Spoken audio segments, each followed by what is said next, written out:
ഇന്ന് ഞായറാഴ്ച സന്ദേശത്തിലേക്ക് പ്രവേശിക്കുമ്പോൾ ഇന്നത്തെ ഞായറാഴ്ചയ്ക്ക് ഒരു ചെറിയ പ്രത്യേകതയുണ്ട്, ഒരു നല്ല പ്രത്യേകതയുണ്ട്. അതും കൂടെ എടുത്തു പറയുവാൻ താല്പര്യപ്പെടും. സാധാരണ ഞായറാഴ്ചകൾ യേശുക്രിസ്തുവിൻ്റെ ഉയർപ്പിൻ്റെ ഒരു ഓർമ്മ ദിവസമായിട്ടാണ് ക്രിസ്തീയ ലോകം കൊണ്ടാടുന്നത്. പക്ഷേ ഇന്നത്തെ ഞായറാഴ്ചയുടെ പ്രത്യേകത അത് ഉയർപ്പിൻ്റെ ദിവസമായിരിക്കുമ്പോൾ തന്നെ ഇന്നത്തെ ഞായറാഴ്ചയെ ഓശാന ഞായറാഴ്ച എന്ന് വിളിക്കാറുണ്ട്. ഓശാന ഞായറാഴ്ച എന്ന ആശയം കഴിഞ്ഞ വർഷം ഞാൻ ഒരു പ്രാവശ്യം ഓടിച്ച് ചിന്തിച്ചു. പാഷൻ വീക്ക് ആ ഒരാഴ്ചത്തെക്കുറിച്ച് മൊത്തമുള്ള കാര്യം പറഞ്ഞിരുന്നു. ഇന്ന് ഓശാന ഞായറാഴ്ചയെക്കുറിച്ച് അല്പം കൂടെ ഗൗരവമായി ചിലത് ചിന്തിക്കുവാൻ കർത്താവിൽ ശരണപ്പെടും. എന്താണ് ഓശാന ഞായറാഴ്ച എന്നാൽ? മത്തായിയുടെ സുവിശേഷം 21:1 മുതൽ 9 വരെയുള്ള വാക്യങ്ങളിൽ കർത്താവായ യേശുക്രിസ്തു യെരുശലേമിലേക്ക് വരുന്ന, ആ യെരുശലേമിലേക്ക് പ്രവേശിക്കുവാൻ വേണ്ടി വരുന്ന ഒരു വരവിനെ അവിടെ ചിത്രീകരിക്കുന്നുണ്ട്. നമ്മൾ ചരിത്രഭാഗങ്ങൾ വായിക്കും. എന്തിനു വേണ്ടിയായിരുന്നു ആ കിഴക്കേ വാതിലിലൂടെ യെരുശലേമിലേക്ക് കടക്കുവാൻ? ഇതിനകത്തിരിക്കുന്നതിലൊരു നല്ല വിഭാഗം ആളുകൾക്ക് കിഴക്കേ വാതിൽ എന്നാൽ എന്ത് എന്ന് ഓർമ്മ കാണാൻ സാധ്യതയില്ല, അല്ലെങ്കിൽ അവർ വിശദമായി അറിയുവാൻ സാധ്യതയില്ല. അതുകൊണ്ട് ഞാൻ കിഴക്കേ വാതിലിനെ ആദ്യമായി തൊടട്ടെ. യെരുശലേമിന് 4 വശത്തും വാതിലുകളുള്ളതിൽ ഒലിവ് മലയിൽ നിന്ന് ഇറങ്ങി വന്നാൽ, ഒലിവ് മലയുടെ പടിഞ്ഞാറേ ചരിവിലൂടെ പടിഞ്ഞാറോട്ട് ഇറങ്ങി വന്നാൽ യെരുശലേം പട്ടണം കാണും. അതാണ് യെരുശലേമിൻ്റെ ജിയോഗ്രാഫിക്കലായുള്ള സ്ഥാനം. ഒന്നുകൂടെ പറയാം, യെരുശലേമിൻ്റെ കിഴക്ക് വശത്തായിട്ട് ഒലിവ് മലയുണ്ട്. ഒലിവ് മലയ്ക്ക് കിഴക്കോട്ടും പടിഞ്ഞാറോട്ടും വളരെ ദിക്കുകളിലേക്ക് ചരിവുകളുണ്ട്. അതിലെ പടിഞ്ഞാറേ ചരിവിലൂടെ ഇറങ്ങി വന്നാൽ, അതായിരുന്നു യേശു പോകുകയും വരികയും ചെയ്യുന്ന വഴി. പടിഞ്ഞാറേ ചരിവിലൂടെ ഇറങ്ങി വന്നാൽ നേരെ മുൻപിൽ കാണുന്നത് യെരുശലേം നഗരമാണ്. ആ നഗരത്തിൻ്റെ കിഴക്കേ വാതിലിന് നേരെയാണ് ഇത് വരുന്നത്. യെരുശലേമിൻ്റെ പ്രത്യേകത, കിഴക്കേ വാതിൽ സാധാരണ ദിവസങ്ങളിൽ തുറക്കാറില്ല. സാധാരണ അവസരങ്ങളിൽ കിഴക്കേ വാതിൽ അടച്ചിരിക്കും. കിഴക്കേ വാതിൽ വേദപുസ്തകത്തിലെ ഏറ്റവും പ്രധാനപ്പെട്ട ഒന്നാണ്. എസെക്കിയേലിൻ്റെ പ്രവചനം പഠിച്ചു വരുമ്പോൾ കിഴക്കേ വാതിൽ തുറന്നു എന്നിങ്ങനെ നമുക്ക് കാണുവാൻ കഴിയും. കിഴക്കേ വാതിലിൻ്റെ പ്രത്യേകത, ഒന്ന്, മഹാപാപ പരിഹാര ബലിക്കു വേണ്ടി മഹാപുരോഹിതൻ യെരുശലേം പട്ടണത്തിലേക്ക് പ്രവേശിക്കുമ്പോൾ കിഴക്കേ വാതിലിലൂടെയാണ് കടക്കേണ്ടത്. ഒരു പ്രാവശ്യം കൂടെ ആവർത്തിക്കാം. ഒന്നാമത്തെ പ്രത്യേകത, ആണ്ടുതോറും നടക്കുന്ന മഹാപാപ പരിഹാര ബലി. അങ്ങനെ ഒരു ബലി ഇസ്രായേലിനുണ്ട്. മഹാപാപ പരിഹാര ബലിക്കു വേണ്ടി മഹാപുരോഹിതൻ വരുമ്പോൾ അദ്ദേഹം കടക്കേണ്ടത് കിഴക്കേ വാതിലിലൂടെയാണ്. 2, യെരുശലേമിൽ ഇസ്രായേലിൽ ഏതെങ്കിലും ഒരു രാജാവ് പുതുതായി വാഴിക്കപ്പെട്ടാൽ ആ പുതുതായി വാഴിക്കപ്പെട്ട രാജാവ്, വാഴിക്കപ്പെടാൻ പോകുന്ന രാജാവ് യെരുശലേമിലേക്ക് പ്രവേശിക്കേണ്ടത് കിഴക്കേ വാതിലിലൂടെയാണ്. സാധാരണക്കാരൻ അതുവഴി കടക്കാതിരിക്കുവാൻ കിഴക്കേ വാതിൽ എപ്പോഴും അടച്ചു സൂക്ഷിക്കുന്നത് ഇസ്രായേലിൻ്റെ പതിവാണ്. കിഴക്കേ വാതിൽ അടഞ്ഞിരിക്കും. ഇനിയും ഏതെങ്കിലും ഒരു രാജാവ് ഒരു പ്രത്യേക ആഘോഷമായി ഒരു ദിവസം യെരുശലേമിൽ കൊണ്ടാടുവാൻ തീരുമാനിച്ചുകൊണ്ട് താൻ യെരുശലേമിലേക്ക് വരികയാണെങ്കിൽ ആ രാജാവിന് വേണ്ടി കിഴക്കേ വാതിൽ തുറന്നു കൊടുക്കും. കിഴക്കേ വാതിലൂടെ കടക്കും. ഒന്ന്, പുതുതായി രാജ്യത്വം പ്രാപിക്കേണ്ടതിനു വേണ്ടി ഉള്ളിൽ വരുന്ന രാജാവിനെ കിഴക്കേ വാതിലിലൂടെ പട്ടണത്തിൽ സ്വീകരിക്കണം. 2, മഹാപുരോഹിതൻ ആണ്ടിലൊരിക്കൽ മഹാപാപ പരിഹാര ബലി നടത്തുവാൻ വരുമ്പോൾ കിഴക്കേ വാതിൽ തുറന്നിരിക്കണം. 3, ഏതെങ്കിലും ഒരു രാജാവ് പ്രത്യേക ആഘോഷ ദിനമായി ഒരാഘോഷം ദേവാലയത്തിൽ നടത്തണമെങ്കിൽ കിഴക്കേ വാതിലിലൂടെ പ്രവേശിക്കണം. ഇതാണ് കിഴക്കേ വാതിൽ. ഓശാന ഞായറാഴ്ച നമ്മുടെ കർത്താവായ യേശുക്രിസ്തു യെരുശലേമിന് കിഴക്കുള്ളതായ ഒലിവ് മലയുടെ പടിഞ്ഞാറേ ചരിവിലൂടെ, എല്ലാവർക്കും ഒന്ന് വിഷ്വലൈസ് ചെയ്യാൻ സാധിക്കുന്നുണ്ട്, മാപ്പൊന്നും എൻ്റെ ഇല്ല. പടിഞ്ഞാറേ ചരിവിലൂടെ യെരുശലേം നഗരത്തിന് നേരെ വരുമ്പോൾ കിഴക്കേ വാതിലാണ് മുൻപിൽ കാണുന്നത്. സത്യത്തിൽ യഹൂദൻ ആ വാതിൽ തുറക്കേണ്ടതായിരുന്നു.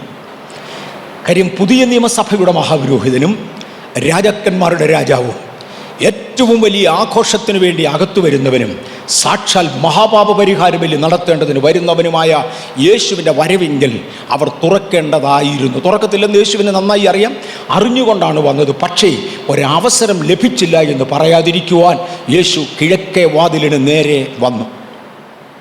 അത്രയും ആശയം ലഭിച്ചവർക്കായി സ്തോത്രം. നമ്മിൽ പലരും രക്ഷിക്കപ്പെടത്തില്ല എന്ന് കർത്താവിന് അറിയാം. പലരും മാനസാന്തരപ്പെടത്തില്ലെന്നറിയാം. പലരും സ്നാനപ്പെടത്തില്ലെന്നറിയാം. പക്ഷെ ഒരവസരം തന്നില്ല എന്ന് വരാതിരിക്കുവാൻ നമുക്കും അവസരം തരും. എത്ര പേരുടെ ഹൃദയത്തിൻ്റെ വാതിലുകൾ ഈ ഓശാന ഞായറാഴ്ച തുറന്നിരിക്കും.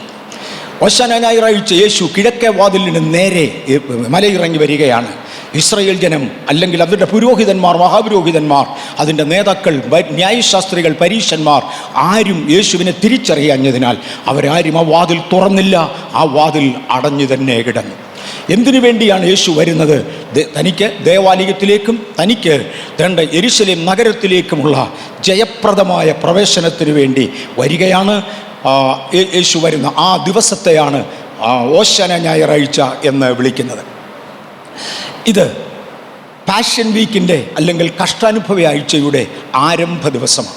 ഇന്നു മുതൽ ഈ ശനിയാഴ്ച വരെയുള്ള ദിവസങ്ങളെ കഷ്ടാനുഭവ ആഴ്ച എന്ന്, പാഷൻ വീക്ക് എന്ന് ക്രിസ്തീയ ലോകം വിളിക്കും. മലയാളക്കരയിൽ ഒരു കൊച്ചു തർക്കമുണ്ടായിരുന്നു. കഴിഞ്ഞ പ്രാവശ്യം ഞാൻ ഓർപ്പിച്ചത് എനിക്ക് ഓർമ്മയുണ്ട്. ഇതിനെ കഷ്ടാനുഭവ ആഴ്ച എന്ന് വിളിക്കണമോ പീഠാനുഭവ ആഴ്ച എന്ന് വിളിക്കണമോ? മർത്തോമ്മ, യാക്കോബയ മുതലായ പഴയ സഭകളുടെ തക്സകൾ, അല്ലെങ്കിൽ അവർ ആരാധന നടത്തി വരുന്ന അതിൻ്റെ ക്രമം കാണിക്കുന്ന പുസ്തകങ്ങൾക്കകത്ത് പീഠാനുഭവ ആഴ്ചയെന്നും കഷ്ടാനുഭവ ആഴ്ചയെന്നും രണ്ട് ചിത്രീകരണങ്ങൾ കാണാം. പ്രാരംഭത്തിങ്കിൽ അതിനെ പീഠാനുഭവ ആഴ്ച എന്ന് വിളിച്ചു.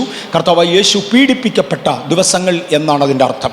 പിന്നത്തേതിൽ ഇത് തിരുത്തി കഷ്ടാനുഭവ ആഴ്ച എന്നാക്കി. കാരണം പീഠ അനുഭവിക്കുക എന്ന് പറയുന്നത് മനഃപൂർവ്വം അനുഭവിക്കുന്ന ഒന്നല്ല.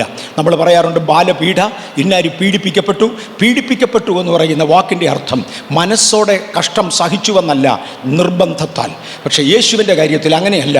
താൻ മനസ്സോടെ കഷ്ടം സഹിക്കുകയായിരുന്നതിനാൽ ഇതിനെ പീഠാനുഭവ ആഴ്ച എന്ന് വിളിക്കരുത്, കഷ്ടാനുഭവ ആഴ്ച എന്ന് വിളിക്കണമെന്ന് പറഞ്ഞ് കേരള സഭകൾ ഇതിനെ കഷ്ടാനുഭവ ആഴ്ച എന്ന് വിളിക്കുന്നു. ഇംഗ്ലീഷിൽ ഇതിനെ സാം വീക്ക് എന്ന് വിളിക്കാറുണ്ട്. അതേ സമയത്ത് തന്നെ ഇതിനെ ഹോളി വീക്ക്, വിശുദ്ധ ആഴ്ച എന്ന് വിളിക്കുന്നവരുമുണ്ട്. എന്തുമാട്ടെ, അന്ന് ചില കാര്യങ്ങൾ നടന്നു. ഒന്നാമത്തേത് മത്തായിയുടെ സുവിശേഷം 21:1 മുതൽ 9 വരെ. വാക്യം ഇപ്പം വായിക്കുന്നില്ല, നമ്മൾ പിന്നത്തേതിൽ ചില വാക്യങ്ങൾ വായിക്കും.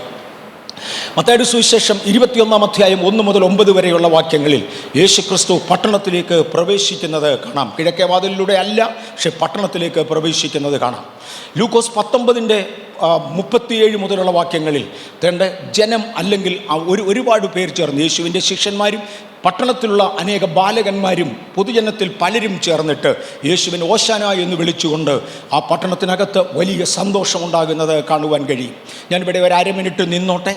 സത്യത്തിലൊരു പുതിയ രാജാവായി രാജ്യത്വം ഏൽക്കേണ്ടതിന് അകത്തേക്ക് കയറി വരുമ്പോൾ കിഴക്കേ വാതിൽ തുറക്കുകയും അതിലൂടെ കടക്കുന്ന രാജാവിനെ ജനങ്ങൾ ചേർന്ന് രാജാവേ ജയ ജയ നീണാൽ വാഴുക എന്നിങ്ങനെയുള്ള ആർപ്പുവിളികളോടുകൂടെ വാഹനമൃഗത്തിൻ്റെ പുറത്തിരുത്തി അകത്ത് കൊണ്ടുവരികയുമാണ് പതിവ്. ഞാൻ കൂടുതൽ വിശദീകരിക്കാം. അന്ന് കിഴക്കേ വാതിൽ തുറന്നില്ലെങ്കിലും യേശുവിൻ്റെ ശിഷ്യന്മാരും കുഞ്ഞുങ്ങളും ചേർന്ന് ആ ആഹ്ലാദം യെരുശലേമിൽ മുഴക്കി. ഏറ്റവും കുറഞ്ഞത് ഈ സമയത്തെങ്കിലും നാട്ടുകാർ ചേർന്ന് ഓൾ റൈറ്റ്, യേശുവിനെ അംഗീകരിക്കാമെന്ന് പറയേണ്ടതായിരുന്നു. പക്ഷേ അവർ ചേർന്ന് പറഞ്ഞു, ഇവർ മിണ്ടാതിരിക്കുവാൻ പറയുക. ന്യായശാസ്ത്രികളും പ്രമാണികളും, എന്തുകൊണ്ടാണ് അവരങ്ങനെ പറഞ്ഞതെന്ന് ഞാൻ വിശദീകരിച്ചോളാം. ന്യായശാസ്ത്രികളും പ്രമാണികളും ചേർന്ന് യേശുവിനോട് ഈ കുട്ടികൾ മിണ്ടാതിരിക്കുവാൻ പറയുക, നിൻ്റെ ശിഷ്യന്മാരെ ശാസിക്കുക എന്ന് പറഞ്ഞു. യേശു പറഞ്ഞു, അവർ മിണ്ടാതിരുന്നാൽ ഈ കല്ലുകൾ ആർക്കുമെന്ന് പറഞ്ഞു. തുടർന്ന് യേശു ദേവാലയ ശുദ്ധീകരണ ക്രിയ നടത്തി. ഞാൻ അങ്ങോട്ട് പോകുന്നില്ല, പോകും, നമ്മൾ പറയും. ദേവാലയ ശുദ്ധീകരണ ക്രിയ നടത്തി. അതിനുശേഷം യേശു പട്ടണത്തെ കണ്ട് അതിനെക്കുറിച്ച് നെടുവീർപ്പിട്ട് കരഞ്ഞു. ഇതിനിടയിൽ യേശു കുറേ രോഗികളെ സൗഖ്യമാക്കുന്നത് കാണാം. സന്ധ്യയായപ്പോൾ യേശു യെരുശലേമിലേക്ക്, ഒലിവ് മലയിലേക്ക് മടങ്ങിപ്പോകുകയും ചെയ്തു. ഇതായിരുന്നു ഞായറാഴ്ചത്തെ ചരിത്രം. ഒരു പ്രാവശ്യം കൂടെ ഓശാന ഞായറാഴ്ച എന്നാൽ എന്ത്? യേശു ജയാളിയായി രാജാവിന് തുല്യമായി യെരുശലേമിലേക്ക് കടക്കുന്ന ദിവസമാണ് ഓശാന ഞായറാഴ്ച. ഓശാന എന്നതിന് പേര് വരുവാൻ കാരണം അന്ന് അവിടെ വന്നുകൂടിയിരുന്ന യേശുവിനെ അനുഗമിക്കുന്ന തൻ്റെ ശിഷ്യന്മാരും തൻ്റെ ജനങ്ങളും ചേർന്ന് ഓശാന എന്ന് ആർപ്പിട്ടതിനാൽ അതിനെ ഓശാന ഞായറാഴ്ച എന്ന് വിളിക്കുന്നു. ചരിത്രത്തിലേക്ക് ഇനി പ്രവേശിക്കാൻ പോകുകയാണ്. നമുക്ക് ചരിത്രം അല്പമായി നോക്കാം. മത്തായിയുടെ സുവിശേഷം 21:2 മുതൽ 11 വരെയുള്ള വാക്യങ്ങളിൽ യേശു തൻ്റെ ശിഷ്യന്മാരോട് പറഞ്ഞു, താൻ ബേത്സേദയ്ക്കും ബഥാന്യയ്ക്കും അടുക്കലെത്തിയപ്പോൾ തന്നോട് കൂടെ ഉണ്ടായിരുന്ന തൻ്റെ ശിഷ്യന്മാരോട് പറഞ്ഞു, നിങ്ങൾക്ക് എതിരെയുള്ള ഗ്രാമത്തിൽ ചെന്ന് അവിടെ ഒരു കഴുതക്കുട്ടിയെ കെട്ടിയിരിക്കുന്നതായി കാണാം. കഴുതയെയും അതിൻ്റെ കുട്ടിയെയും കെട്ടിയിരിക്കുന്നതായി കാണാം. അതിനെ അഴിച്ചു കൊണ്ടുവരിക. ഇതിനെ എന്തിനു വേണ്ടി കൊണ്ടുപോകുന്നുവെന്ന് ഉടമസ്ഥൻ ചോദിച്ചാൽ, ഏതെങ്കിലും ഒരു ഉടമസ്ഥൻ്റെ പറമ്പിൽ കയറി ബലാത്കാരമായി അവിടെ കെട്ടിയിട്ടിരിക്കുന്ന മൃഗത്തെ അഴിച്ചുകൊണ്ട് പോരുന്നാൽ ആരെടാന്ന് ചോദിക്കുന്നത് ഒരു പതിവുണ്ട്.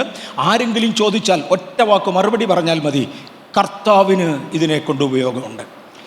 യേശുവിന് ഇതിനെക്കൊണ്ട് ഉപയോഗമുണ്ടെന്ന് പറയണ്ട, കർത്താവിന് ഇതിനെക്കുറിച്ച് ഇതിനെക്കൊണ്ട് ഉപയോഗമുണ്ടെന്ന് പറ. പിന്നെ അവരൊന്നും മിണ്ടത്തില്ല, ഇനി വിട്ടോളും. ലൂക്കോസിൻ്റെ സുവിശേഷം 19-ാം അധ്യായത്തിൻ്റെ 29 മുതൽ 42 വരെയുള്ള വാക്യങ്ങളിലും ഇതേ കാര്യം തന്നെ കാണാം. നമുക്ക് ആ ഭാഗം ഒന്ന് വായിക്കുന്നത് പ്രയോജനമായിരിക്കും.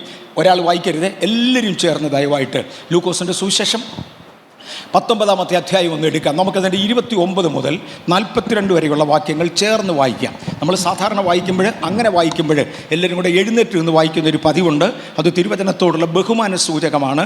ഞാനത് പ്ലാൻ ചെയ്തതല്ല. എങ്കിലും നമുക്ക് എല്ലാവർക്കും കൂടെ ഒന്ന് എഴുന്നേറ്റ് നിന്ന് ലൂക്കോസിൻ്റെ സുവിശേഷം 19-ാമത്തെ അധ്യായത്തിൽ നിന്ന് ആ ചില വാക്യങ്ങൾ വായിക്കാം. ലൂക്കോസിൻ്റെ സുവിശേഷം 19-ാമത്തെ അധ്യായത്തിൽ നിന്ന് എല്ലാവരും കൂടെ എഴുന്നേറ്റ് ദയവായിട്ട് ആ വാക്യങ്ങൾ എടുത്താട്ടെ. 19-ാം അധ്യായം 29 മുതൽ 42 വരെയുള്ള വാക്യങ്ങളാണ് നമുക്ക് വായിക്കേണ്ടത്. ലൂക്കോസിൻ്റെ സുവിശേഷം 19-ാമത്തെ അധ്യായം 29 മുതൽ 42 വരെയുള്ള വാക്യങ്ങളാണ് നമുക്ക് വായിക്കേണ്ടത്. അവൻ ഒലിവുമലയ്ക്കരികെ ബേത്ഫാഗയ്ക്കും ബെഥാന്യയ്ക്കും സമീപിച്ചപ്പോൾ ശിഷ്യന്മാരിൽ 2 പേരെ അയച്ചു. നിങ്ങൾക്കെതിരെയുള്ള ഗ്രാമത്തിൽ ചെല്ലുവിൻ. അതിൽ കടക്കുമ്പോൾ ആരും ഒരിക്കലും കയറിയിട്ടില്ലാത്ത ഒരു കഴുതക്കുട്ടിയെ കെട്ടിയിരിക്കുന്നത് കാണും. അതിനെ അഴിച്ചു കൊണ്ടുവരുവീൻ.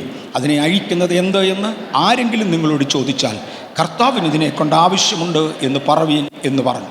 മതി, ദയവായിരുന്നാലും 42 വരെ നമുക്ക് കണ്ടിന്യൂ ചെയ്യാം. കർത്താവിന് ഇതിനെ കൊണ്ട് ആവശ്യമുണ്ട്.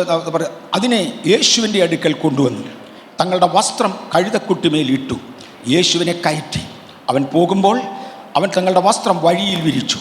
അവൻ ഒലിവുമലയുടെ ഇറക്കത്തിനടുത്തപ്പോൾ ശിഷ്യന്മാരുടെ കൂട്ടമെല്ലാം തങ്ങൾ കണ്ട സകല വീര്യപ്രവർത്തികളെ കുറിച്ച് സന്തോഷിച്ച് അത്യുച്ചത്തിൽ ദൈവത്തെ പുകഴ്ത്തി. കർത്താവിൻ്റെ നാമത്തിൽ വരുന്നവൻ വാഴ്ത്തപ്പെട്ടവൻ, സ്വർഗത്തിൽ സമാധാനവും അത്യുന്നതങ്ങളിൽ മഹത്വവും എന്ന് പറഞ്ഞു. പുരുഷാരത്തിൽ ചില പരീശന്മാരോ അവനോട്, ഗുരു, നിന്റെ ശിഷ്യന്മാരെ വിലക്കുക എന്ന് പറഞ്ഞു. അതിനവൻ, ഇവർ മിണ്ടാതിരുന്നാൽ കല്ലുകൾ ആർത്തു വിളിക്കുമെന്ന് ഞാൻ നിങ്ങളോട് പറയുന്നുവെന്ന് പറഞ്ഞു. അവൻ നഗരത്തിന് സമീപിച്ചപ്പോൾ അതിനെ കണ്ടു, അതിനെക്കുറിച്ച് കരഞ്ഞു. ഈ നാളിൽ എൻ്റെ സമാധാനത്തിനുള്ളത് നീയും അറിഞ്ഞുവെങ്കിൽ കൊള്ളായിരുന്നു. ഇപ്പോഴോ അത് നിൻ്റെ കണ്ണിന് മറഞ്ഞിരിക്കുന്നു. മതി, ദൈവത്തിന് സ്തോത്രം. ദയവായിട്ടിരുന്നാലും കർത്താവേ, ഈ വചനങ്ങളുടെ അകത്തേക്ക് തിരുസാന്നിധ്യം ഇറങ്ങണമേ. ഞങ്ങളോട് സംസാരിക്കണേ. ദിവ്യഹിതം പൂർത്തീകരിക്കണം. യേശുവിൻ്റെ നാമത്തിൽ തന്നെ ആമേൻ. നമ്മൾ ചില വാക്യങ്ങളുടെ തിരുവചനത്തിൽ നിന്ന് നോക്കാൻ പോകുകയാണ്. അതിനുശേഷം വലിയൊരു വിശദീകരണത്തിലേക്ക് വരും. ഇപ്പം നമ്മൾ ഇവിടം വരെ എത്തി. യേശു ഒലിവുമലയുടെ പടിഞ്ഞാറ് ചരിവിലൂടെ പടിഞ്ഞാറോട്ട് ഇറങ്ങി വരികയാണ്. നേരെ പടിഞ്ഞാറ് ഭാഗത്തായി യെരുശലേമിൻ്റെ പട്ടണത്തിൻ്റെ കിഴക്കേ വാതിൽ കാണാം. ആ വാതിൽ തുറക്കാതിരുന്നതിനാൽ വേറെ ഏതോ വാതിലിനോട് യേശു അടുക്കാൻ പോകുകയാണ്. പക്ഷേ ഈ വാതിലിനോട് അടുത്ത ഉടനെ യേശുവിൻ്റെ ശിഷ്യന്മാരും തന്നോട് കൂടെ യാത്ര ചെയ്തിരുന്ന ആളുകളിൽ ചിലരും യേശു ചെയ്തിരുന്ന സകല വീര്യപ്രവർത്തികളെയും കുറിച്ച് ഓർത്തുകൊണ്ട് യേശുവിൻ്റെ മുമ്പിൽ ആർത്തു വിളിക്കാൻ തുടങ്ങി. യേശു തൻ്റെ ശിഷ്യന്മാരോട് പറഞ്ഞു, നിങ്ങൾക്കെതിരെയുള്ള ഗ്രാമത്തിലേക്ക് ചെല്ലുക.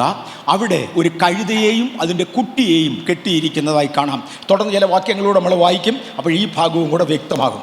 കഴുതക്കുട്ടിയെ അല്ല കെട്ടിയിരുന്നത്, കഴുതയാണ് കെട്ടിയിരുന്നത്.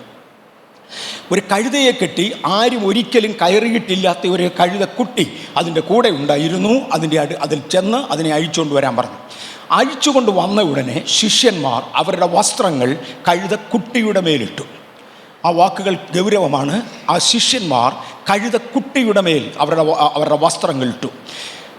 യേശുവിനെ കയറ്റി കഴുതക്കുട്ടിയുടെ മേൽ ഇരുത്തി. നടന്ന പുരുഷാരം അവരുടെ വസ്ത്രങ്ങൾ വഴിയിൽ വിരിച്ചു. നമ്മൾ ഇതര വേദഭാഗങ്ങൾ ചേർത്ത് വായിക്കുമ്പോൾ മരത്തിൻ്റെ കൊമ്പുകൾ ഒടിച്ച് അതും വഴിയിൽ നിരത്തി. അതിൻ്റെ മുകളിലൂടെ ഈ കഴുതക്കുട്ടിയെ, യേശു കയറിയിരിക്കുന്ന കഴുതക്കുട്ടിയെ നടത്തുവാൻ തീരുമാനിച്ചു. ഓശാന അഥവാ കർത്താവിൻ്റെ നാമത്തിൽ വരുന്നവൻ വാഴ്ത്തപ്പെട്ടവൻ, അത്യുന്നതങ്ങളിൽ ദൈവത്തിന് മഹത്വം എന്നിങ്ങനെ അവർ അട്ടഹസിച്ച് ആർത്തുകൊണ്ടിരുന്നു. അങ്ങനെ അവൻ നഗരത്തോട് സമീപിച്ചു.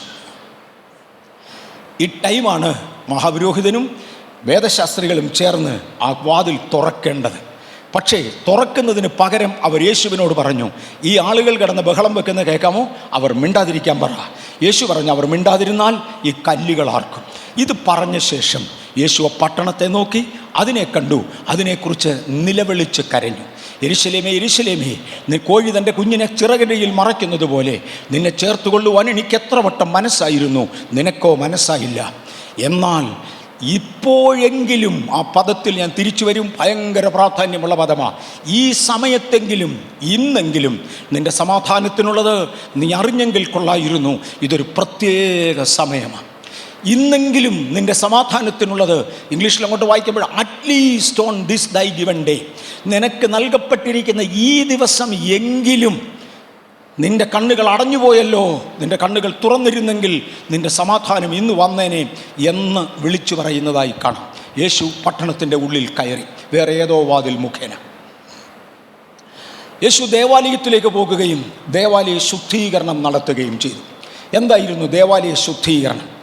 പഴയ നിയമ ദേവാലയത്തിന് അതിപരിശുദ്ധ സ്ഥലം, വിശുദ്ധ സ്ഥലം, പ്രാകാരം എന്നിങ്ങനെ 3 ഭാഗങ്ങളുണ്ട്. എന്നാൽ യേശു ഇറങ്ങി വരുമ്പോൾ അവിടെ നിൽക്കുന്ന ദേവാലയത്തിൽ, അല്ലെങ്കിൽ ശലോമോൻ്റെ കാലം മുതൽ ഒരല്പം കൂടെ സ്പെഷ്യാലിറ്റി ഉണ്ട്. പ്രാകാരത്തെ അവർ രണ്ടായി തിരിച്ച പ്രാകാരത്തിൻ്റെ ഒരു ഭാഗം അകത്തെ പ്രാകാരമെന്നും മറ്റൊരു ഭാഗത്തെ പുറത്തെ പ്രാകാരമെന്നും വിളിക്കും. നമ്മൾ ഇരിക്കുന്ന ഈ ഓഡിറ്റോറിയം മുഴുവനും കൂടെ ഒരു പ്രാകാരമാണെങ്കിൽ, ഞാനിവിടെ നിൽക്കുന്നത് ഒരു സ്റ്റേജിലാണ്. ഈ സ്റ്റേജിനെ അകത്തെ പ്രാകാരമെന്ന് വിളിക്കാം. ഇതിൻ്റെ വട്ടത്തിലുള്ളതിനെ, സത്യത്തിൽ വലിപ്പം ഇങ്ങനെയല്ല, അകത്തെ പ്രാകാരം വലുതും പുറത്തെ പ്രാകാരം ചെറുതുമാണ്. ഇതിൻ്റെ വലിപ്പ വ്യത്യാസമുണ്ട്. എന്നാൽ ഇത് അകത്തെ പ്രാകാരമെന്നിരിക്കട്ടെ. ഇതിനകത്ത് സാക്ഷാൽ അബ്രഹാമിൻ്റെ മക്കളായി ജനിച്ച, ഇസ്രയേലിൽ പാർത്തുവരുന്ന, ഇസ്രയേലിൻ്റെ സകല മാന്യതകളും പ്രമാണിക്കുന്ന ഇസ്രയേല്യർ മാത്രമേ അകത്തെ പ്രാകാരത്തിൽ കയറത്തുള്ളൂ. പുറത്തെ പ്രാകാരത്തിൽ ജാതികളിൽ നിന്ന് വന്നവർ, ഒരു ഇസ്രായേൽ പെൺകുട്ടിയെ കല്യാണം കഴിച്ച് ഒരുത്തൻ വന്നു, വേറൊരുത്തൻ വെളിയിൽ പോയി ഒരു ജാതികീയ പെൺകുട്ടിയെ കല്യാണം കഴിച്ച് ഇസ്രയേല്യത്തെയാക്കി കൺവേർട്ട് ചെയ്തു, അല്ലെങ്കിൽ അവനും കൺവേർട്ട് ചെയ്തു. അവർക്ക് മക്കൾ ജനിച്ചവർ ഇസ്രയേല്യരാണ് ഒരളവിൽ, പക്ഷേ 100% ഇസ്രയേല്യരല്ല. അങ്ങനെയുള്ളവരെ ജാതികളുടെ പ്രാകാരമെന്ന് വിളിച്ചിരുന്ന പുറത്തെ പ്രാകാരത്തിലാക്കി. അകത്തെ പ്രാകാരത്തെ ഇസ്രയേലിൻ്റെ പ്രാകാരമെന്നും പുറത്തെ പ്രാകാരത്തെ ജാതികളുടെ പ്രാകാരമെന്നും വിളിച്ചിരുന്നു. കാലത്തിൻ്റെ പോക്കിൽ യെരുശലേം ദേവാലയത്തിൽ കച്ചവടം തുടങ്ങുവാനുള്ള കാരണം, വെളിയിൽ നിന്ന് വരുന്ന ആളുകൾക്ക് അകലെ നിന്ന് യാത്ര ചെയ്തു വരുമ്പോൾ കാളകളെയോ പ്രാവുകളെയോ ആടുകളെയോ യാഗത്തിനുള്ള വസ്തുക്കൾ കൊണ്ടുവരുവാൻ നിവൃത്തിയില്ലാത്തതിനാൽ അതിനെ വാങ്ങേണ്ടതിന് കാളകളെയും ആടുകളെയും പ്രാവുകളെയും ദേവാലയത്തിൻ്റെ പുറത്തെ പ്രാകാരത്തിൽ കൊണ്ടുവന്ന് അവിടെ വെച്ച് വിൽക്കുന്നത് ഒരു പതിവായി. പൊൻവാണിഭക്കാർ, അതായത് വിദേശങ്ങളിൽ നിന്ന് യെരുശലേമിൽ വരുന്നവർക്ക് വിദേശത്തെ നാണയമേ അവരുടെ കയ്യിലുള്ളൂ, യെരുശലേമിലെ നാണയം അവരുടെ കയ്യിലില്ല. മണി എക്സ്ചേഞ്ചേഴ്സ്, അങ്ങനെ നാണയങ്ങൾ മാറ്റേണ്ടതിനുള്ള സ്ഥലങ്ങൾ, കൗണ്ടറുകൾ പുറത്തെ പ്രാകാരത്തിൽ തുറന്നു. യേശു അകത്തെ പ്രാകാരവും പുറത്തെ പ്രാകാരവും ഉള്ള സമയമാണ് ദേവാലയത്തിൽ വരുന്നത്. യേശു ദേവാലയത്തിലേക്ക് ചെന്നു. പുറത്തെ പ്രാകാരത്തിൽ അത് ആർക്കു വേണ്ടിയുള്ളതാണ്? ജാതികളിൽ നിന്ന്, അവർ ജാതികളുമല്ല യഹൂദന്മാരുമല്ല, ഇൻ ബിറ്റ്വീനുള്ള അവർക്ക് വേണ്ടി ഉള്ളതാണ്. പക്ഷെ അവിടെ ആടിനെ വിൽക്കാനും കാളെ വിൽക്കാനും മണി എക്സ്ചേഞ്ചിന് വേണ്ടി ഒന്നും അല്ല അത് ഉണ്ടാക്കിയത്, വരുന്ന ആളുകൾക്ക് നിൽക്കാൻ വേണ്ടി ഉണ്ടാക്കിയതാണ്. ഇതിനകത്ത് കച്ചവടം തുടങ്ങിയതിനാൽ യേശു ദേഷ്യപ്പെടുകയും കയറുകൊണ്ടൊരു ചമ്മട്ടി ഉണ്ടാക്കി തൻ്റെ പൊൻവാണിഭക്കാരുടെ മേശകളെ വലിച്ചു തൂക്കി അടിച്ചിറക്കി കാളകളെയും പ്രാക്കളെയും എല്ലാം അഴിച്ചുവിട്ട് ആകപ്പാടെ ഒരു ശുദ്ധീകരണ കർമ്മം നടത്തി, ദേവാലയ ശുദ്ധീകരണം നടത്തി. അരുതെന്ന് പറയുവാൻ മഹാപുരോഹിതനെ കൊണ്ട് ഒക്കത്തില്ല. കാര്യം ഭക്തിയുള്ള ജനങ്ങളിൽ പകുതി കൂടുതലിനും ഈ അനാവശ്യം വേണ്ട എന്നൊരു ചിന്തയുണ്ട്. ഇതിനകത്ത് കച്ചവടം വേണ്ട, അത് വെളിയിൽ മതിയെന്നാണ് ഭക്തിയുള്ള യഹൂദൻ്റെ ചിന്ത. പക്ഷേ മഹാപുരോഹിതൻ എന്തെങ്കിലും വീതം കിട്ടിയിട്ടായിരിക്കാം, എന്തുകൊണ്ടോ അതിനകത്ത് ഇത് അനുവദിച്ച സാഹചര്യത്തിൽ ഇറക്കി വിടാൻ പറ്റാത്തതല്ല, അങ്ങനെ നിൽക്കുന്ന ഒരു കാലഘട്ടമാണ്. അന്നേരത്താണ് യേശു ഒരു ലീഡർഷിപ്പ് എടുത്ത് ആടുകളെ വിൽക്കുന്നവരെയും പ്രാക്കളെ വിൽക്കുന്നവരെയും എല്ലാം കൂടെ പുറത്താക്കി അടിച്ചിറക്കുന്നത്. നോ എന്ന് പറയാൻ മഹാപുരോഹിതന് ഒക്കത്തില്ല, യേസ് എന്ന് പറയാൻ എനിക്ക് ഒക്കത്തില്ല. രണ്ടിൻ്റെയും നടുവിൽ അങ്ങേരി നിന്നുകൊണ്ട് യേശുവിനോട് ഒരു ചോദ്യം ചോദിച്ചു, പറയടാ, എന്ത് അധികാരം കൊണ്ടാണ് നീ ഇത് ചെയ്യുന്നത്? നിന്നെ ആരടാ അധികാരപ്പെടുത്തിയത്? യേശു പറഞ്ഞു, അതിന് ഞാൻ തിരിച്ചൊരു മറുപടി ചോദ്യം ചോദിച്ചേക്കാം. യോഹന്നാൻ്റെ സ്നാനം എവിടുന്ന? ഏതായാലും ജനം ചൂടായി നിൽക്കുക, എൻ്റെ കൂടെ കുറേ പേരുണ്ട്. ഇനിയിപ്പോൾ അടുത്ത മറുപടി നിൻ്റെ വായിൽ നിന്നോട്ട് വരട്ടെ, ജനം തന്നെ നിന്നെ ചോദ്യം ചെയ്തോളും. അതുകൊണ്ടൊരു വാക്കൊന്ന് പറഞ്ഞേക്കാം, യോഹന്നാൻ്റെ സ്നാനം എവിടെ നിന്നാ? സ്വർഗത്തിൽ നിന്നാന്നോ ഭൂമിയിൽ നിന്നാന്നോ? അതിൻ്റെ മറുപടി കേട്ടിട്ട് ഇതിൻ്റെ മറുപടി പറയുന്നുള്ളൂ. അവർ തമ്മിൽ ആലോചിച്ച് വെച്ച് പറഞ്ഞു, എടാ മിണ്ടാൻ സാധ്യതയില്ല. കാര്യം ഭൂമിയിൽ നിന്നാന്ന് പറഞ്ഞാൽ യോഹന്നാനെ പ്രവാചകനെന്ന് വിശ്വസിക്കുന്നവരെല്ലാം കൂടെ നമ്മളെ തല്ലും, ഇവൻ്റെ കൂടെ കൂടും. സ്വർഗത്തിൽ നിന്നാന്ന് പറഞ്ഞാൽ അങ്ങേര് സ്നാനപ്പെടുത്തി ഇവൻ ദൈവപുത്രനാണെന്ന് അനുസരിക്കാമെന്ന് പറഞ്ഞോട്ട് വിട്ടതാണ്. എന്തടാ അനുസരിക്കാത്തതെന്നും ആളുകൾ ചോദിക്കും. അതുകൊണ്ട് പറഞ്ഞു ഒരു പിടിയുമില്ല. യേശു പറഞ്ഞു ഞാനും ഇപ്പം മറുപടിയൊന്നും പറയുന്നില്ല, ഇത് കാണാൻ പോകുകയാണ്. ദേവാലയ ശുദ്ധീകരണം നടന്നു. ദേവാലയ ശുദ്ധീകരണം പുരോഹിതന്മാരെ വല്ലാതെ അരിശപ്പെടുത്തി. കഴിഞ്ഞ ദിവസം പാസ്റ്റർ പി സി ചെറിയാൻ അവർകൾ ഇവിടെ നിന്ന് ദൈവവചനം ശുശ്രൂഷിക്കുമ്പോൾ അദ്ദേഹം പറഞ്ഞൊരു പദം ഓർമ്മയുണ്ട്. യഹൂദന്മാരുടെ പ്രമാണികൾ ഭ്രാന്ത് പിടിച്ച് യവനെ എങ്ങനെ ഒടുക്കണം എന്ന് പറഞ്ഞുകൊണ്ട് നടക്കുകയാണ്. ഇവർക്ക് ഭ്രാന്തിളകി ഇതും കൂടെ കണ്ടപ്പോൾ ഇങ്ങനെ ഒരു സന്ദർഭം. ഇതിനെയാണ് ദേവാലയ ശുദ്ധീകരണം എന്ന് പറയുന്നത്. അത് നടക്കുന്നത് ഇതുപോലെ ഒരു പെസഹ ഒരു സാം സൺഡേ, ഒരു ഓശാന ഞായറാഴ്ചയാണ്. നമുക്കൊരൽപ്പം കൂടെ പോകാം. ഞാൻ പറഞ്ഞായിരുന്നല്ലോ ഒരു ആട്ടിൻകുട്ടി, ഒരു കഴുതക്കുട്ടിയുണ്ട്, അവൻ്റെ കാര്യം നമുക്ക് ഇനിയും തൊടാമെന്ന്. പുറപ്പാട് പുസ്തകം 13-ാം അധ്യായത്തിൻ്റെ 13-ാമത്തെ വാക്യം ദയവായി വായിക്കാമോ? പുറപ്പാട് പുസ്തകം 13-ാം അധ്യായത്തിൻ്റെ 13-ാമത്തെ വാക്യം. എന്നാൽ കഴുതയുടെ കടിഞ്ഞൂലിനൊക്കെയും ആട്ടിൻകുട്ടിയെ കൊണ്ട് വീണ്ടുകൊള്ളണം. ഇവിടെ പഴയ നിയമത്തിൻ്റെ സോറി ബ്രദറെ, വായിച്ചാട്ടെ കണ്ടിന്യൂ. അതിനെ വീണ്ടുകൊള്ളുന്നില്ലെങ്കിൽ അതിന്റെ കഴുത്ത് ഒടിച്ചു കളയണം. ഇവിടെ ഒരു പഴയ നിയമ പ്രമാണം വരികയാണ്. യേശു പഴയ നിയമത്തിൻ്റെ ഒടുവിലത്തെ കണ്ണിയാന്ന് മറക്കരുത്. പഴയ നിയമത്തിൻ്റെ പ്രമാണത്തിൽ സകല കടിഞ്ഞൂലുകളും ദൈവത്തിനുള്ളതാണ്. മിസ്രയീമിൽ നിന്ന് ഇറങ്ങി വരുമ്പോൾ മിസ്രയീമ്യരുടെ കടിഞ്ഞൂലുകളെ ദൈവം സംഹരിക്കുകയും എബ്രായൻ്റെ കടിഞ്ഞൂലുകളെ സംരക്ഷിക്കുകയും ചെയ്തതിനാൽ അന്നു മുതൽ കടിഞ്ഞൂലുകൾ ദൈവത്തിൻ്റെ വക എന്ന വേദപുസ്തകത്തിൽ ഒരു പഴയ നിയമത്തിൽ ഒരു പ്രമാണമുണ്ട്. ഇതിനകത്ത് ആടിൻ്റെയും മാടിൻ്റെയും കടിഞ്ഞൂലുകളെ ദൈവത്തിന് യാഗമായി അർപ്പിക്കണം. പക്ഷേ കഴുത മുതലായ ചില അശുദ്ധ മൃഗങ്ങളുണ്ട്. പട്ടിക്കുഞ്ഞ്, കഴുത മുതലായ, ഇത് രണ്ടാമത്തെ കാര്യം എടുത്തു പറഞ്ഞിട്ടുണ്ട്. ഇത് ചില അശുദ്ധ മൃഗങ്ങളാണ്. ഇതിനെ ദൈവത്തിന് യാഗം കഴിക്കാൻ കൊള്ളത്തുമില്ല. കടിഞ്ഞൂലായി പിറന്നു പോയതുകൊണ്ട് ഇതിനെ ദൈവത്തിന് കൊടുത്തേ തീരൂ. ദൈവത്തിന് കൊടുത്താൽ ഇതിനെ അംഗീകരിക്കാനോട്ട് ഒക്കത്തുമില്ല. അങ്ങനെ വരികയാണെങ്കിൽ ഇവരോട് എന്തോ വേണം. അതിൽ കഴുതയുടെ കാര്യം എടുത്തു പറഞ്ഞിട്ടുണ്ട്. കഴുതയുടെ ആദ്യത്തെ കുട്ടി അതിനെ ദൈവത്തിന് കൊടുക്കേണ്ടതാണ്. ദൈവം വാങ്ങിക്കത്തുമില്ല. അതേസമയം ഇതിൻ്റെ മേലുള്ള ക്ലെയിം ദൈവം വിട്ടുകളയത്തില്ല. മറക്കരുത്, ഇതൊക്കെ വലിയ ഭയങ്കര ആത്മീക സത്യങ്ങളാണ്. നിങ്ങൾ ചിലരെ ദൈവത്തിൻ്റെ അടുക്കൽ വന്നാലും കൊള്ളുകയില്ലാത്ത പോലെ നിങ്ങളങ്ങ് അഴുക്കായി. ചിലത്, എല്ലാവരും അല്ല, ചിലത് അങ്ങ് അഴുക്കായി. ദൈവത്തിന് ഇതിനെ കൊള്ളത്തില്ല. അതേസമയം എൻ്റേതാണെന്നുള്ള ദൈവത്തിൻ്റെ ക്ലെയിം ദൈവം വിടത്തുമില്ല. ഇത് രണ്ടും കൂടെ എങ്ങനെ സാറ്റിസ്ഫൈ ചെയ്യും? ആയതിനു വേണ്ടി പഴയ നിയമത്തിൽ കണ്ടുപിടിക്കപ്പെട്ടതായ ഒരു തത്വമാണ്, ഒരു കഴുതയുടെ കുഞ്ഞുണ്ടെങ്കിൽ അതിനെ കൊന്നുകളയാതിരിക്കേണ്ടതിന്, യാഗം അംഗീകരിക്കത്തില്ല, കൊന്നുകളയാതിരിക്കേണ്ടതിന് ആട്ടിൻകുട്ടിയുടെ കുഞ്ഞിനെ കൊടുത്ത് അതിനെ വീണ്ടുകൊള്ളണം. നിൻ്റെ ആട്ടിൻകുട്ടികളിൽ ഒന്നിനെ കൊണ്ടുവന്ന് യഹോവയ്ക്ക് യാഗം കഴിച്ചിട്ട് യഹോവയ്ക്ക് വേണ്ടി വെച്ചിരുന്ന ആ കഴുതെ നിൻ്റെ ഉപയോഗത്തിന് കൊണ്ടുപോകാം. കൊല്ലപ്പെടേണ്ട കഴുതക്കുട്ടിക്ക് പകരം ഒരാട് യാഗമാകണം. ഒരാടിനെ യാഗം കൊടുക്കാൻ ഇല്ലെങ്കിൽ കഴുതയുടെ വിധി അതിൻ്റെ കഴുത്തൊടിച്ച് കൊന്നുകളകയാണ്. അങ്ങനെ ഏതോ ഒരു യജമാനൻ കഴുത്തൊടിച്ച് കൊല്ലപ്പെടുവാനുള്ള ഒരു കഴുതക്കുട്ടി എന്ന് വിശ്വസിക്കപ്പെടുന്നു. അതിനെ തള്ളയുടെ കൂടെ കൊണ്ടുവന്ന് പറമ്പി കെട്ടിയിട്ടുണ്ട്. ഇതിനെ വീണ്ടെടുക്കുവാൻ ഒരാട്ടിൻകുട്ടി വേണം. കഴുതക്കുഞ്ഞിൻ്റെ ഏത് മൃഗമാണെങ്കിലും സ്വന്തം വീട്ടിലുണ്ടായി കഴിയുമ്പോൾ അതിനോട് എന്തോ ഒരു സ്നേഹം എല്ലാവർക്കും ഉണ്ട്. ഈ കഴുതക്കുഞ്ഞിനെ പച്ചയ്ക്ക് ഇങ്ങോട്ട് പിടിച്ച് കഴുത്തൊടിക്കാൻ അയക്കൊരു പ്രയാസം. വിധിയിൻ പ്രകാരം ഇതിൻ്റെ കഴുത്തൊടിച്ചേ പറ്റൂ. അതിനുവേണ്ടി അങ്ങേരി ചെയ്തത്, അല്ലെങ്കിൽ ആ കാലത്തെ ഒരു പതിവെന്ന് കേട്ടിട്ടുണ്ട്. ഇതെല്ലാം കേൾവിയാണ്, ഞാൻ പോയിട്ടില്ല, കണ്ടിട്ടില്ല, നമ്മളിൽ ആരും പോയിട്ടില്ല, അതുകൊണ്ട് തർക്കിക്കാൻ നമുക്ക് ഒക്കത്തില്ല, കേൾവി പറയാൻ മാത്രമേ ഒക്കത്തുള്ളൂ. ഇതിനെക്കുറിച്ച് കേട്ടിട്ടുള്ളത്, കരുണയുള്ള ആരെങ്കിലും ആ വഴി പാസ് ചെയ്താൽ അവർ ഈ കഴുതക്കുട്ടിയെ കണ്ടുകൊണ്ട് ഞാനൊരാടിനെ കൊടുത്ത് ഇതിനെ വീണ്ടെടുത്തോളാമെന്ന് പറയുന്നെങ്കിൽ അവർക്ക് ഈ കഴുതക്കുട്ടിയെ വിട്ടുകൊടുക്കാം.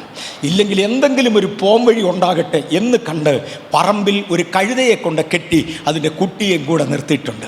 യേശു പറഞ്ഞു, എൻ്റെ ഇവിടുത്തെ വരവ് കഴുത്തൊടിച്ച് കളയുവാൻ വേണ്ടി വിധിക്കപ്പെട്ട ചിലതിനെ വീണ്ടെടുക്കേണ്ടതിനാണ് എന്ന് പൊതുവിൻ്റെ മുൻപിൽ നാളെ അറിയിക്കേണ്ടതിന് നിങ്ങൾ പോകുമ്പോൾ ഒരു കഴുതക്കുട്ടിയെ കാണും. ഞാൻ ആ കഴുത്തൊടിച്ച് കളയേണ്ട കഴുതക്കുട്ടികളിൽ ഒന്നായിരുന്നു. പാപം ചെയ്യുന്ന ദേഹി മരിക്കും നിശ്ചയം, പാപത്തിൻ്റെ ശമ്പളം മരണമെന്ന് ദൈവത്തിൻ്റെ നിത്യതയിൽ എഴുതി വച്ചിരിക്കുന്ന ആ ദിവ്യ പ്രമാണപ്രകാരം കഴുത്തൊടിച്ച് കളയേണ്ട മരണത്തിന് വിധിക്കപ്പെട്ടവരായിരുന്നു ഇതിനകത്തിരിക്കുന്ന ചെറിയവരും വലിയവരും. വീണ്ടെടുപ്പുകാരനായി യേശുവിൻ്റെ വരവെങ്കിൽ യേശു തൻ്റെ ശിഷ്യന്മാരിൽ 2 പേരെ അയച്ചേച്ച് ചെന്ന് ആ കഴുതയെ അഴിക്കാൻ പറഞ്ഞ്, തള്ളക്കഴുതയാണ് അഴിക്കുന്നത്, കുട്ടി കൂടെ പോരും. അഴിക്കുമ്പോൾ ആരെങ്കിലും എന്തെങ്കിലും ചോദിച്ചാൽ ഇത്രയും പറഞ്ഞാൽ മതി, കർത്താവിന് ഇതിനെ കൊണ്ട് ആവശ്യമുണ്ട്. മോനെ ഇതിനെ വെച്ചിരിക്കുന്നത് കർത്താവിന് കൊടുക്കാനാ. ആരെങ്കിലും ഒരാൾ ഈ കഴുതയെ വീണ്ടെടുക്കാൻ തീരുമാനിച്ചാൽ അതൊന്ന് വളർന്നു വരുന്നത് വരെ തള്ളയെ കൂടെ കൊണ്ടുപോയേ പറ്റത്തുള്ളൂ. തള്ളയും പിള്ളയും കൂടെ ഒരുമിച്ചാണ് കൊണ്ടുപോകുന്നത്. ഇതിന് പാല് കൊടുത്തൊന്ന് വളർന്നു കഴിയുമ്പോൾ വേണ്ട തള്ളയെ തിരിച്ചു കൊടുത്തേച്ച് ആ കുട്ടിയെ വീണ്ടുകൊള്ളാം. അതിനുവേണ്ടി കെട്ടിയിട്ടിരിക്കുന്ന കഴുതയെ അഴിച്ചുകൊണ്ട് വരാൻ യേശു ആള് വിട്ടു.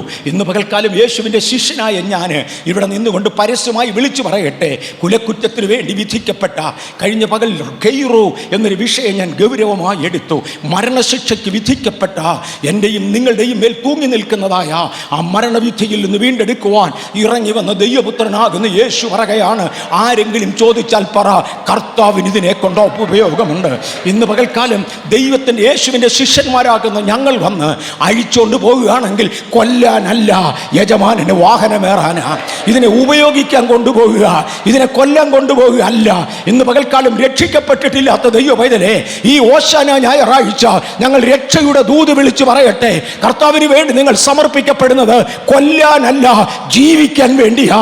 എൻ്റെ മേൽ വാഹനമേറുവാൻ യേശു തയ്യാർ. ഓശാന ഞായറാഴ്ച കുരുത്തോലയും കൊണ്ട് നടക്കുന്ന ദിവസമല്ല. ഗൗരവമേറിയ ഒരു ദൈവവചന ആലോചന ഇതിൻ്റെ നടുവിലുണ്ട്.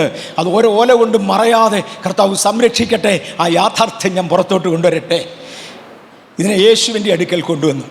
ഇനിയും പണ്ടത്തെ കാലത്ത് യേശു ജീവനോടെ ഈ മണ്ണിൽ നടന്ന കാലം, ആ കാലഘട്ടങ്ങളിൽ ഒരുവനെ രാജാവാക്കുന്നത്, പഴയ നിയമത്തിലൊക്കെ ചരിത്രങ്ങളുണ്ട്, എല്ലാം കൂടെ കൊണ്ടുവന്നാൽ ഈ നമ്മുടെ ഇന്നത്തെ സമയം കൊണ്ട് തീരുകയില്ല. അതുകൊണ്ടാണ് ഞാൻ ഇങ്ങോട്ട് കൊണ്ടുവരാത്തതെല്ലാം കൂടെ.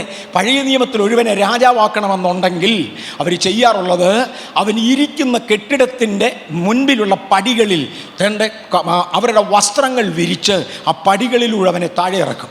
ഇല്ലെങ്കിൽ അവന് കയറുവാനുള്ള കൊട്ടാരത്തിൻ്റെ പടികളിൽ പുതിയ തുണികൾ വിരിച്ച് ആ തുണികളിൽ ചവിട്ടി അവനെ അകത്ത് കയറ്റും. ഇല്ലെങ്കിൽ ഒരു കഴുതയെ കൊണ്ടുവന്ന്, കുതിരയെ കൊണ്ടുവന്ന് അതിൻ്റെ പുറത്ത് അവരുടെ വസ്ത്രങ്ങൾ വിരിച്ച് ആ കുതിരയുടെയോ കഴുതയുടെയോ പുറത്ത് രാജാവാകാനുള്ള വ്യക്തിയെ കയറ്റിയിരുത്തും. എന്നിട്ട് വഴിയിൽ അവരുടെ വസ്ത്രങ്ങളും മരക്കമ്പുകളും വെട്ടിയിട്ട് തറയിൽ കൂടെ ഈ കഴുതക്കുട്ടി നടക്കാതെ, കുതിര നടക്കാതെ അതിനെ ഈ വസ്ത്രങ്ങളുടെയും ഇലക്കൊമ്പുകളുടെയും മുകളിലൂടെ നടത്തും. അവർ യേശുവിനെ അടുക്കൽ കൊണ്ടുവന്ന് അതിൻ്റെ മുകളിൽ ഒരു തുണി വിരിച്ചു. യേശു ചെയ്തിട്ടുള്ള വീര്യപ്രവർത്തികൾ മുഴുവൻ ഓർത്തു. അവർ പറഞ്ഞു, ഇത് മനുഷ്യനെ കൊണ്ടൊക്കത്തില്ല. പിറവിക്കുരുടൻ്റെ കണ്ണ് തുറന്നത്, ചെകിടൻ്റെ ചെവി തുറന്നത്, കാറ്റിനെ ശാസിച്ചത്, കടലിനെ ശാസിച്ചത്, ലാസറിനെ ഉയർപ്പിച്ചത്, ഇതൊന്നും മനുഷ്യനെ കൊണ്ടൊക്കത്തില്ല. അവൻ ചെയ്തിട്ടുള്ള വീര്യപ്രവർത്തികൾ സകലതും ഓർത്തുകൊണ്ട് അവർ ഒരുമിച്ച് ആർത്ത് വിളിച്ചു, ഓശാന, കർത്താവിൻ്റെ നാമത്തിൽ വരുന്നവൻ വാഴ്ത്തപ്പെട്ടവൻ, രാജാവേ ജയ എന്നിത്യാദികൾ അർത്ഥം വരുന്ന ഒരു പദം അവർ ഉറക്കെ വിളിച്ചു, ഓശാന. എന്നിട്ട് യേശുവിനെ കയറ്റിയിരുത്തി. യേശു ഇരിക്കാൻ തയ്യാറായി. രാജാവായി വാഴിക്കപ്പെടുന്ന ലക്ഷണങ്ങളെല്ലാമായി. ആകെ വേണ്ടത് കിഴക്കേ വാതിൽ തുറക്കണം. അതിനവർ തയ്യാറല്ല. യേശു എൻ്റെ ഉള്ളിൽ രാജാവാകാൻ തീരുമാനിച്ചു. സകല ആർഭാടങ്ങളോടും ഗൗരവ പ്രഭാവങ്ങളോടും കൂടെ യേശു തയ്യാറായി. ഇന്ന് പകൽ എത്ര പേർ ഹൃദയവാതിൽ തുറക്കും, എത്ര പേർ വാതിൽ കൊട്ടിയടയ്ക്കും? തവേ, ഞാൻ രക്ഷിക്കപ്പെട്ടതല്ല, ഞാൻ രക്ഷിക്കപ്പെടേണ്ടതിന് എന്നെ ഇവിടെ കൊണ്ട് ഇരുത്തിയതിനായി സ്തോത്രം.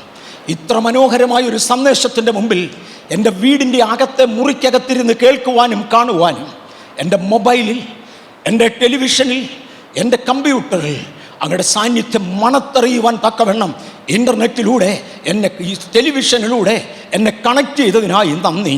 ഇതാ എൻ്റെ ഹൃദയവാതിൽ തുറക്കുന്നു. ഇന്നു മുതൽ ഞാൻ ദൈവപൈതലായിരിക്കും. എൻ്റെ കിഴക്കേ വാതിൽ തുറക്കുകയാണ്. രാജാധിരാജാവിന് പ്രവേശിക്കുവാൻ, മറ്റാർക്കും പ്രവേശനമില്ലാത്ത കർത്താധികർത്താവിന് പ്രവേശിക്കുവാൻ, മഹാപുരോഹിതനായ അങ്ങയ്ക്ക് പ്രവേശിക്കുവാൻ, എൻ്റെ രക്ഷയ്ക്ക് വേണ്ടി പ്രവർത്തിക്കുവാൻ, എൻ്റെ ഹൃദയത്തിൻ്റെ പ്രധാന കവാടം ഞാൻ അങ്ങയ്ക്ക് വേണ്ടി തുറക്കുന്നുവെന്ന് പറയുവാൻ ഇന്ന് പകൽ എത്ര പേർ തയ്യാറാകും? അത്രയും പേരുടെ മുമ്പിൽ ദൈവത്തിന് പറവാനുണ്ട്. അത് ഞാൻ കയറുകയാ. തുറന്നില്ലെങ്കിലും കയറും. പക്ഷേ അത് ശാസനയ്ക്കും നിന്ദയ്ക്കും ശിക്ഷയ്ക്കുമായിരിക്കും. തുറന്നില്ലെങ്കിലും കയറും. മറ്റൊരു വാതിലിലൂടെ കയറും.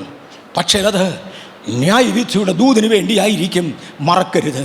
അവർ വാതിൽ അടച്ചിട്ടിരിക്കുമ്പോൾ യേശു ഏതുവഴിയോ അകത്ത് കയറി. യേശു അകത്ത് കയറുവാൻ വരുമ്പോൾ ഈ കുഞ്ഞുങ്ങൾ ആർത്തു വിളിക്കുമ്പോൾ തൻ്റെ യഹൂദൻ്റെ പ്രമാണികൾ ചേർന്ന് പറഞ്ഞു, യേശുവേ, ഇവരിക്കിടന്ന് അലയ്ക്കുന്നത് കേൾക്കത്തില്ലേ? മിണ്ടാതിരിക്കാൻ അവരോട് പറ. ഇനി അവരങ്ങനെ പറയാൻ അവർക്കൊരു കാരണമുണ്ടോ? ഞാൻ അതും കൂടെ പറയാം. ഇസ്രയേൽ പല പ്രാവശ്യം ഈ റോമൻ രാജ്യത്വത്തിൻ്റെ കീഴിൽ നിന്ന് വെളിയിൽ വരുവാൻ, ഇവരെന്ന റോമക്കാർക്ക് അടിമകളാണ്, റോമൻ രാജ്യത്വത്തിൻ്റെ അടിമത്വത്തിൻ്റെ കീഴിൽ നിന്ന് വെളിയിൽ വരുവാൻ അവർ പല പ്രാവശ്യം വിപ്ലവം ഉണ്ടാക്കിയതാണ്. ആ വിപ്ലവങ്ങളെ ഒക്കെ അടിച്ചമർത്തി മുൻപിൽ നിന്നവന്മാരെ പിടിച്ചു കൊന്ന് ആ കൂട്ടത്തിൽ ഒരുപാടെണ്ണത്തെ അറസ്റ്റ് ചെയ്തു. അങ്ങനെ അങ്ങോട്ട് പോട്ടെ. ബറബാസും ഒക്കെ അതിൻ്റെ ലീഡേഴ്സ് ആയിരുന്നുവെന്ന് മറക്കണ്ട. അതുകൊണ്ടാണ് ബറബാസിനെ അറസ്റ്റ് ചെയ്ത് അകത്തിട്ടിരുന്നത്. ബറബാസ് ഉൾപ്പെടെ അനേക നേതാക്കന്മാർ ചേർന്ന് ഇതുപോലെ റിബലിയസ് മൂവ്മെൻ്റ് ഉണ്ടാക്കി. അവരിൽ അറസ്റ്റ് ചെയ്യേണ്ടവരെ അറസ്റ്റ് ചെയ്തു, കൊല്ലേണ്ടവനെ കൊന്നു, പിടിച്ചു കെട്ടേണ്ടവനെ പിടിച്ചു കെട്ടി. ഇസ്രയേലിൽ തന്നെ 7 പെരുന്നാളുകൾ ഉണ്ടായിരുന്നതിനെ 5 പെരുന്നാളുകളായി വെട്ടിക്കുറച്ചു. ഇങ്ങനെ നിങ്ങൾ ഒരുമിച്ച് കൂടണ്ടെന്നൊക്കെ പറഞ്ഞിരിക്കുക. ഇതിനിടയ്ക്ക് ഇനി ഒരുത്തനെ രാജാവായി വാഴിക്കാൻ ശ്രമിച്ചുവെന്ന് കൈസരെങ്ങാണോ അറിഞ്ഞു കഴിഞ്ഞാൽ ഇസ്രയേലിൻ്റെ സാമ്രാജ്യം തീർന്നു, റോമക്കാർ തകർത്ത് കളയും. ഇതുകൊണ്ടാണ് യേശുവിനോട് അവർ വന്ന് വെച്ചാൽ കേൾക്കത്തില്ലേ ഈ പിള്ളേരെ അലയ്ക്കുന്നത്, അവർ ചുമ്മാതെ പറയുകയാണെങ്കിലും ഇത് രാജാവോ വല്ലവരും അറിഞ്ഞു കഴിഞ്ഞാൽ ഈ രാജ്യത്തിനുള്ള സ്വാതന്ത്ര്യം കൂടെ പോയി, അവരൊന്നും മിണ്ടാതിരിക്കാൻ പറ. അവരുടെ പൊളിറ്റിക്കൽ പ്രഷറിൽ അവരെ പറഞ്ഞത് സത്യമാണ്. നാച്ചുറൽ മാത്രമേ അവരുടെ കണ്ണിൻ്റെ മുമ്പിലുള്ളൂ, സൂപ്പർ നാച്ചുറൽ അവരുടെ കണ്ണിൻ്റെ മുമ്പിലില്ല. യേശു പറഞ്ഞു ഇവർ മിണ്ടാതിരുന്നേക്കാം. അവർ മിണ്ടാതിരുന്നാൽ ഈ കിടക്കുന്ന കല്ലുകൾ ആർക്കും. ഇന്ന് പകൽക്കാലം ആർപ്പിടുവാൻ ഇവിടെ ഒരു കൂട്ടം കല്ലുകളെ കൊണ്ടുവന്ന് ജീവനുള്ള കല്ലായി അവൻ്റെ അടുക്കൽ വന്ന് ആത്മീക ഗ്രഹമായി പണിയപ്പെടേണ്ടതിന് ജീവനുള്ള കല്ലുകളെ എന്നതുവണ്ണം കർത്താവിനെ ആർപ്പിടുവാൻ കർത്താവ് നമുക്ക് ഒരുക്കി തന്ന ഈ അവസരത്തിൻ്റെ സൂചനയാണ് അന്നത്തെ ഓശാന പെരുന്നാളിൽ നടന്നത് എന്ന് മറക്കരുത്. ഈ കല്ലുകൾ ആർക്കുമെന്ന് പറഞ്ഞു. ഇനി നിന്റെ മക്കളിൽ ഒന്നിനെ ഒരിക്കലും യഹോവയ്ക്ക് യാഗം കഴിക്കരുത്. ആട്ടിൻകുട്ടിയെ കൊടുത്ത് വീണ്ടുകൊള്ളണം. മക്കളെക്കുറിച്ച് യാതൊരു ഓപ്ഷനുമില്ല. കഴുതെ ആട്ടിൻകുട്ടിയെ കൊടുത്ത് വീണ്ടെടുക്കാം, എടുക്കുന്നില്ലെങ്കിൽ കഴുത്തൊടിച്ച് കളയാം. ആ കഴുതയുടെ കഥയാണ് നമ്മൾ ഇതുവരെയും പറഞ്ഞത്. നിന്റെ മക്കളിൽ ഒന്നിനെ കഴുത്തൊടിക്കരുത്, അതിനെ ആട്ടിൻകുട്ടിയെ കൊണ്ട് വീണ്ടെടുത്തേ പറ്റൂ. മനുഷ്യകുലത്തിൽ പിറന്നുപോയ ഞാനും നിങ്ങളും ആട്ടിൻകുട്ടി എന്ന യേശുക്രിസ്തു എന്ന ദൈവകുഞ്ഞാടിനാൽ വീണ്ടെടുക്കപ്പെടാതെ സാധ്യമല്ല. അത് കഴിയുന്നില്ലെങ്കിൽ നിത്യനാശമുണ്ട് എന്ന് വീണ്ടും വീണ്ടും ഓർമ്മിപ്പിക്കട്ടെ. സക്കറിയ പ്രവചനം 9:9. സമയം പോയതുകൊണ്ട് ആ വാക്യങ്ങൾ എടുത്ത് വലിയ വായിച്ചാട്ട് അതിനകത്തൊരർത്ഥമുണ്ട്. അതുകൊണ്ട് സക്കറിയാവിൻ്റെ പ്രവചനം 9:9. സക്കറിയ 9:9. സിയോൻ പുത്രിയെ ഉച്ചത്തിൽ ഘോഷിച്ച് ആനന്ദിക്കുക, യെരൂശലേം പുത്രിയെ ആർപ്പിടുക. ഇതാ നിന്റെ രാജാവ് നിന്റെ അടുക്കൽ വരുന്നു. അവൻ നീതിമാനും ജയശാലിയും താഴ്മയുള്ളവനുമായി കഴുതപ്പുറത്തും പെൺകഴുതയുടെ കുട്ടിയായ ചെറു കഴുതപ്പുറത്തും കയറി വരുന്നു. നിൽക്കട്ടെ. ശ്രദ്ധിച്ച് വായിച്ചാൽ ഒരു കാര്യം മനസ്സിലാകും. കഴുതപ്പുറത്തും പെൺകഴുതയുടെ കുട്ടിയായ ചെറുകഴുതയുടെ പുറത്തും തേണ്ട കയറി വരുന്നു. 2 കഴുതകൾ ഇവിടെ ഉണ്ട്. ഞാൻ മുമ്പേ പറഞ്ഞ ആശയം വ്യക്തമാക്കാൻ വേണ്ടിയാണ് ഈ വാക്യം വായിക്കണ്ടെന്ന് കണ്ടിട്ടും പിന്നെയും വായിപ്പിച്ചത്. 2 കഴുതകൾ ഇവിടെ ഉണ്ട്. കഴുതയുടെ പുറത്തും പെൺകഴുതയുടെ കുട്ടിയായ ചെറുകഴുതയുടെ പുറത്തും കയറിയിരിക്കുകയാണ്. കഴുതകൾ 2 ഉണ്ട്. അതിൻ്റെ പുറത്തിരുന്ന് വേണ്ട നിൻ്റെ അടുക്കലോട്ട് വരുന്നു. സൗമ്യനായി ഇറങ്ങി വരികയാണ്. ഈ സൗമ്യത മാറുന്ന ഒരു ദിവസം വരും. ഇനി ന്യായവിധിക്ക് വേണ്ടി വരുന്ന ഒരു കാലമുണ്ട്. അന്ന് കഴുതപ്പുറത്തല്ല വരുന്നത്, കുതിരപ്പുറത്താണ്. അതും മറക്കരുത്. ഭൂമിയെ ന്യായം വിധിക്കുവാൻ വേണ്ടി യേശുവിൻ്റെ മടങ്ങിവരവിനെ കുറിച്ച് തിരുവചനം ചിത്രീകരിക്കുന്നത് അന്നവൻ കുതിരപ്പുറത്ത് വരുമെന്നാണ്. ഇന്നിവൻ സൗമ്യനായി ചെറുകഴുതയുടെ കുട്ടിയുടെ പുറത്ത് കയറി നിന്റെ അടുക്കൽ ലളിതമായി വരികയാണ്. കേവലം നിസ്സാരന്മാരിൽ ഒരുവനെ പോലെ വരികയാണ്. അതിൻ്റെ അർത്ഥം നീ നെഗ്ലക്റ്റ് ചെയ്ത് കളയണമെന്നല്ല. സിയോൻ പുത്രിയെ ഘോഷിച്ചാനന്ദിച്ചോ, നീ സന്തോഷിച്ച് ആർപ്പിട്ടോ. കാര്യം വേണ്ട, ഇന്ന് സൗമ്യതയോടെ ചെറുകഴുതയുടെ കുട്ടിയുടെ പുറത്ത് കയറി നിന്റെ അടുക്കലേക്ക് വരികയാണ്. ഇനി നമുക്ക് യെശയ്യാവിൻ്റെ പുസ്തകത്തിൽ നിന്ന് 2-3 വാക്യങ്ങൾ വായിച്ചേ തീരൂ. 62-ാമത്തെ അധ്യായം 10 മുതൽ 12 വരെയുള്ള വാക്യങ്ങൾ വായിച്ചേ തീരൂ. അവിടെ ഇതിനു മുമ്പ് ഒരു പ്രാവശ്യം പോലും ഞാൻ ഇവിടെ തൊട്ടിട്ടില്ലാത്ത, ഈ ചർച്ച തൊട്ടിട്ടില്ലാത്ത ഒരു പുതിയ ഭാഗത്തേക്ക് കയറുവാൻ പോകുകയാണ്. പഴയ നിയമസഭയെയും പുതിയ നിയമസഭയെയും അബ്രഹാമിൻ്റെ സന്തതിയെയും യേശുവിൻ്റെ രക്തത്താൽ വീണ്ടെടുക്കപ്പെട്ട ജാതികളിൽ നിന്നുള്ളവരെയും ഒരുമിച്ച് ചേർക്കുന്ന ഒരു ക്രിയയുടെ ഒരു ഉദാഹരണമാണ് ഇവിടെ നടക്കുന്നതെന്ന് യെശയ്യാവിൻ്റെ പുസ്തകത്തിൽ വിളിച്ചു പറഞ്ഞതാണ് നമ്മൾ വായിക്കാൻ പോകുന്നത്. 62-ാം അധ്യായം 10 മുതൽ 12 വരെ. കടപ്പിൻ, വാതിലുകളിൽ കൂടി കടപ്പിൻ, ജനത്തിന് വഴിയൊരുക്കുവിൻ, നികത്തുവിൻ, പെരുവഴി നികത്തുവിൻ. നിൽക്കട്ടെ ബ്രദറെ, ഞാനതൊന്ന് വിശദീകരിച്ചോട്ടെ, ക്ഷമിക്കണേ. കടക്കുവീൻ, വാതിലിലൂടെ കടക്കുവീൻ. യെരൂശലേം കിഴക്കേ വാതിൽ അടച്ചിട്ടിരിക്കുമ്പോൾ ഇന്ന് പകൽ എൻ്റെ മുൻപിലിരിക്കുന്ന ദൈവ പൈതലെ തുറക്കുവീൻ, വാതിൽ തുറക്കുവീൻ, കടക്കുവീൻ, വാതിലിലൂടെ കടക്കുവീൻ. ഇനിയും വായിച്ചു. കല്ല് പെറുക്കിക്കളവിൻ, ജാതികൾക്കായിട്ട് ഒരു കൊടി ഉയർത്തുവിൻ. അന്നത്തെ ആരാധനയിൽ, അന്നത്തെ യെരൂശലേം പ്രവേശനത്തിൽ ജാതികൾക്ക് പ്രവേശിപ്പാൻ അനുവാദമില്ല. യഹൂദന് മാത്രമേ പ്രവേശിക്കാൻ അനുവാദമുള്ളൂ. പക്ഷേ ഒരു ദിവസം വരാൻ പോകുകയാണ് ജാതികൾക്ക് വേണ്ടി വഴി തുറക്കുവാൻ. ഇന്ന് ജാതികളെ കടത്താതെ വണ്ണം വാരിയിട്ടിരിക്കുന്ന കല്ലുകൾ പെറുക്കിക്കളക. ഇന്ന് ജാതികൾ അകത്ത് കയറാതെ വണ്ണം അടച്ചു വെച്ചിരിക്കുന്ന വഴികളെ തുറക്കുക. അവർക്ക് വേണ്ടിയും വഴി തുറക്കുക. പിന്നെ ഇതാ നിന്റെ രക്ഷ വരുന്നു, കൂലി അവന്റെ പക്കലും പ്രതിഫലം അവന്റെ കയ്യിലുമുണ്ട് എന്ന് സിയോൻ പുത്രിയോട് പറയുവിൻ എന്നിങ്ങനെ യഹോവ ഭൂമിയുടെ അറുതിയോളം ഘോഷിപ്പിച്ചിരിക്കുന്നു. സിയോൻ പുത്രി, നിന്നെ തള്ളിക്കളയുമെന്നല്ല പറഞ്ഞത്. അവരെ കൂടെ അംഗീകരിക്കുമ്പോഴും ഇതുവരെ കർത്താവിന് വേണ്ടി ഓടിയ നിനക്ക് നിന്റെ പ്രതിഫലമുണ്ട്. കൂലി അവൻ്റെ കയ്യിലുണ്ട്, പ്രതിഫലം അവൻ്റെ പക്കലുണ്ട്. ഒന്നും മറന്നു കളയുന്ന ദൈവമല്ല.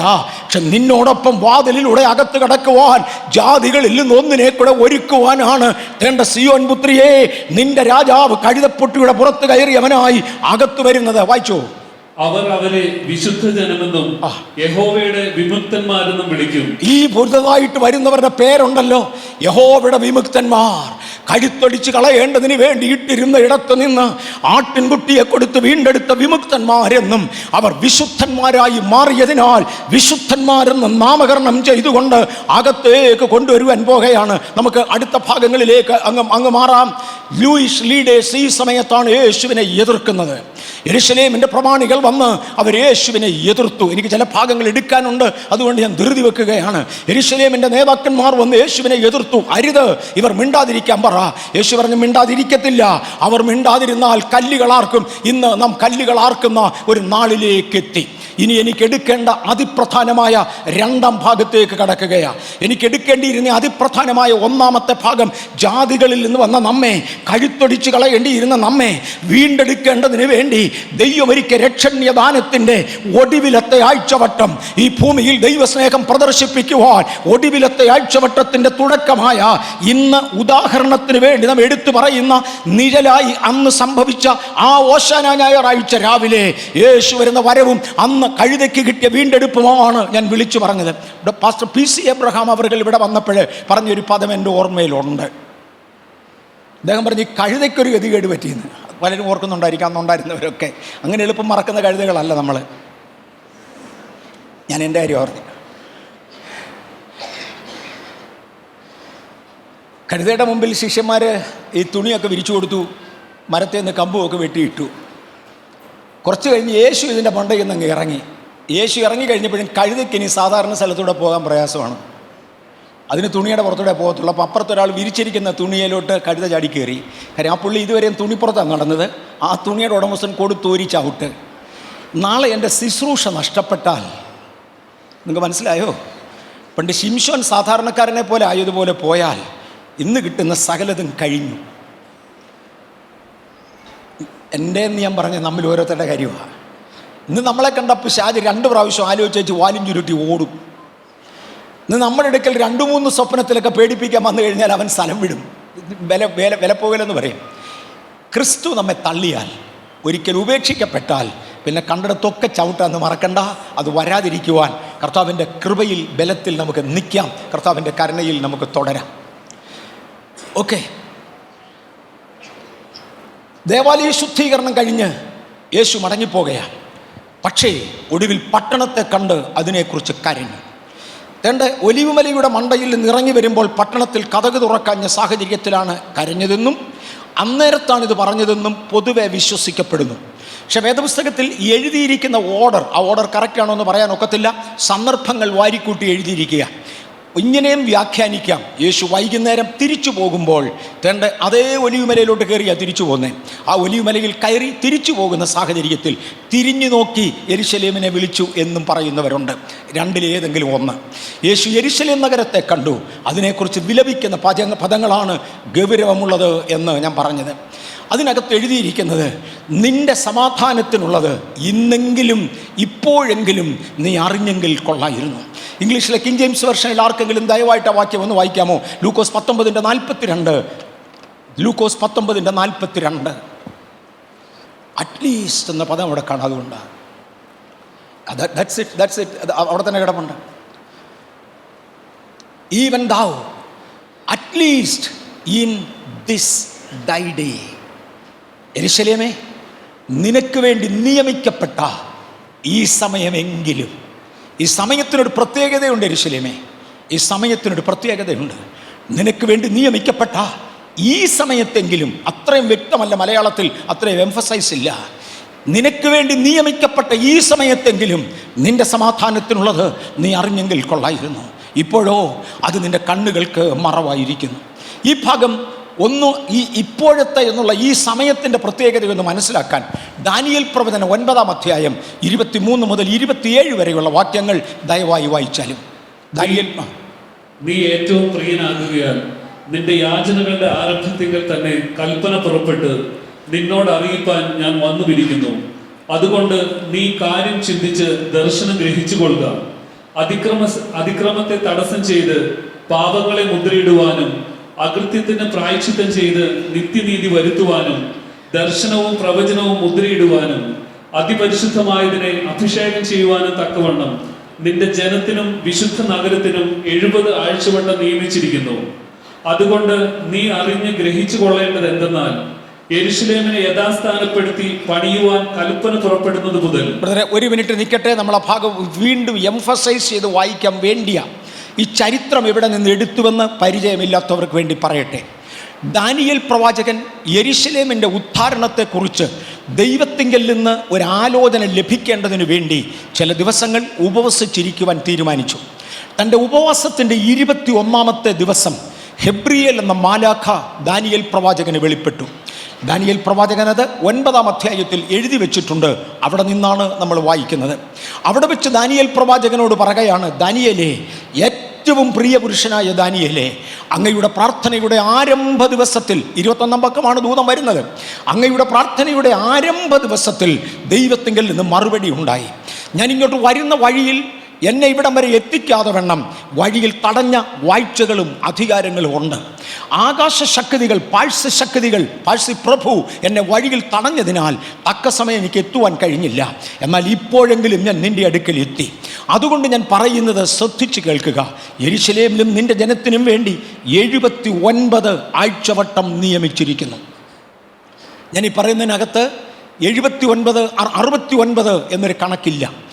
2ഉം 62ഉം 7ഉം 62ഉം ഇങ്ങനെ രണ്ടായി തിരിച്ച് 69 എന്നൊരു കണക്കിൽ കൊണ്ടുവരും. ആ ഭാഗങ്ങൾ മുഴുവനും നമ്മൾ വായിച്ച് വിശദീകരിക്കത്തില്ല. ഞാനതങ്ങ് ചുരുക്കുകയാണ്. 69 ആഴ്ചവട്ടം കഴിയുമ്പോൾ അഭിഷക്തനായ ഒരു പ്രഭു ഛേദിക്കപ്പെടും. എന്നു മുതലാണ് ഈ 62 ആഴ്ചവട്ടം എണ്ണേണ്ടത്? യെരൂശലേമിനെ വീഥിയും കിടങ്ങുമായി പണിയുവാൻ കൽപ്പന പുറപ്പെടുന്നത് മുതൽ. യെരൂശലേം ഇടിയും, യെരൂശലേം തകരും, അത് തകർന്ന് കിടക്കയാണ്. ഇനിയും അതിനെ വീഥിയും കിടങ്ങുമായി പണിയുവാൻ ഒരു കൽപ്പന പുറപ്പെടും. ആ കൽപ്പന പുറപ്പെടുന്നത് മുതൽ 69 ആഴ്ചവട്ടം കഴിയുമ്പോൾ ഒരു അഭിഷക്തൻ ഛേദിക്കപ്പെടും. അതുവരെ നിനക്ക് തന്നിരിക്കുന്ന സമയമാണ്. ഇനിയും വായിച്ചിട്ട് ഇതാവട്ടെ.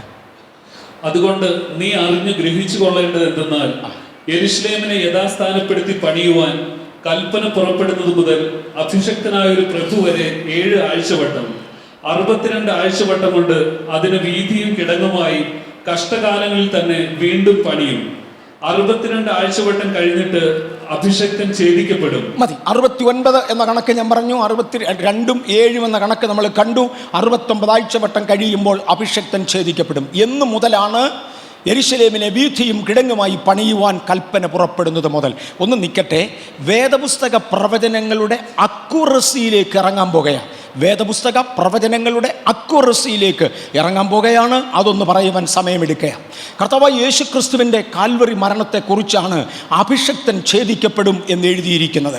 അത് യെരൂശലേമിനെ വീഥിയും കിടങ്ങുമായി പണിയുവാൻ കൽപ്പന പുറപ്പെടുന്നത് മുതൽ 69 ആഴ്ചവട്ടത്തിന് ശേഷമായിരിക്കണം.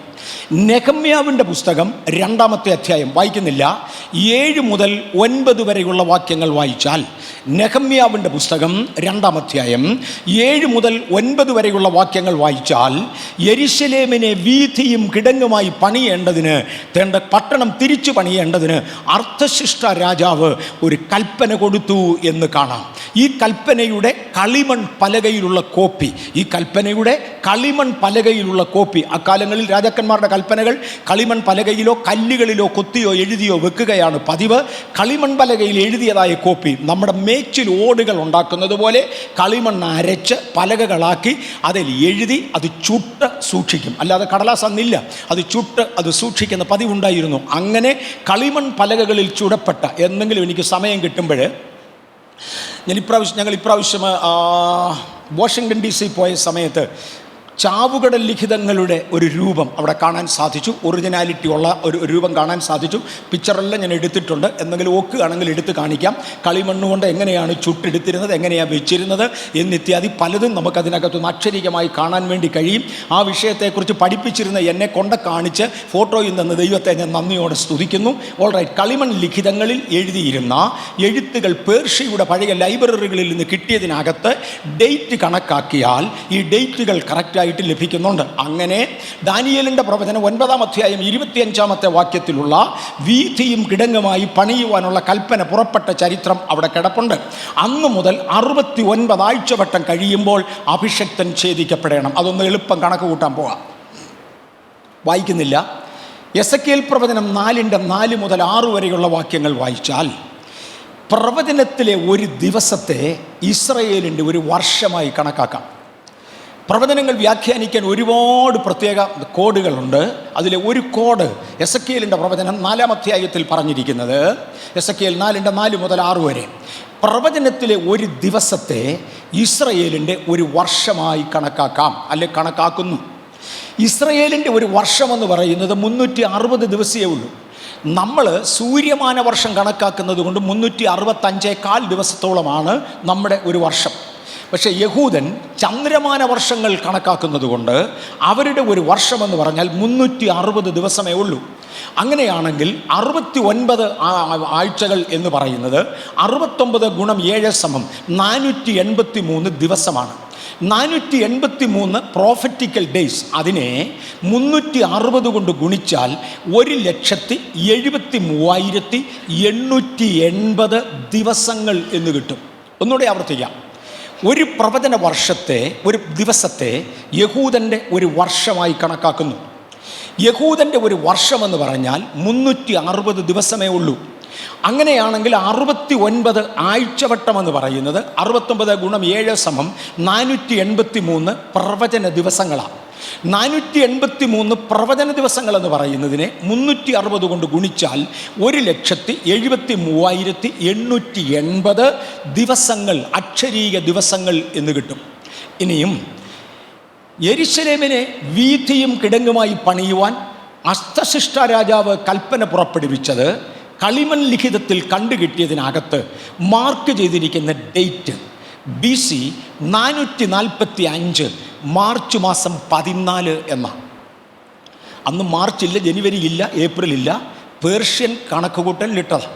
പക്ഷേ അതിനെ കൺവേർട്ട് ചെയ്യുമ്പോൾ BC 445 മാർച്ച് മാസം 14-ാം തീയതിയാണ് യെരുശലേമിനെ വീഥിയും കിടങ്ങുമായി പണിയുവാൻ കൽപ്പന പുറപ്പെട്ടത്. അന്നു മുതൽ 1,73,880 ദിവസങ്ങൾ കഴിയുമ്പോൾ AD 32 ഏപ്രിൽ 6 എന്ന് കിട്ടും.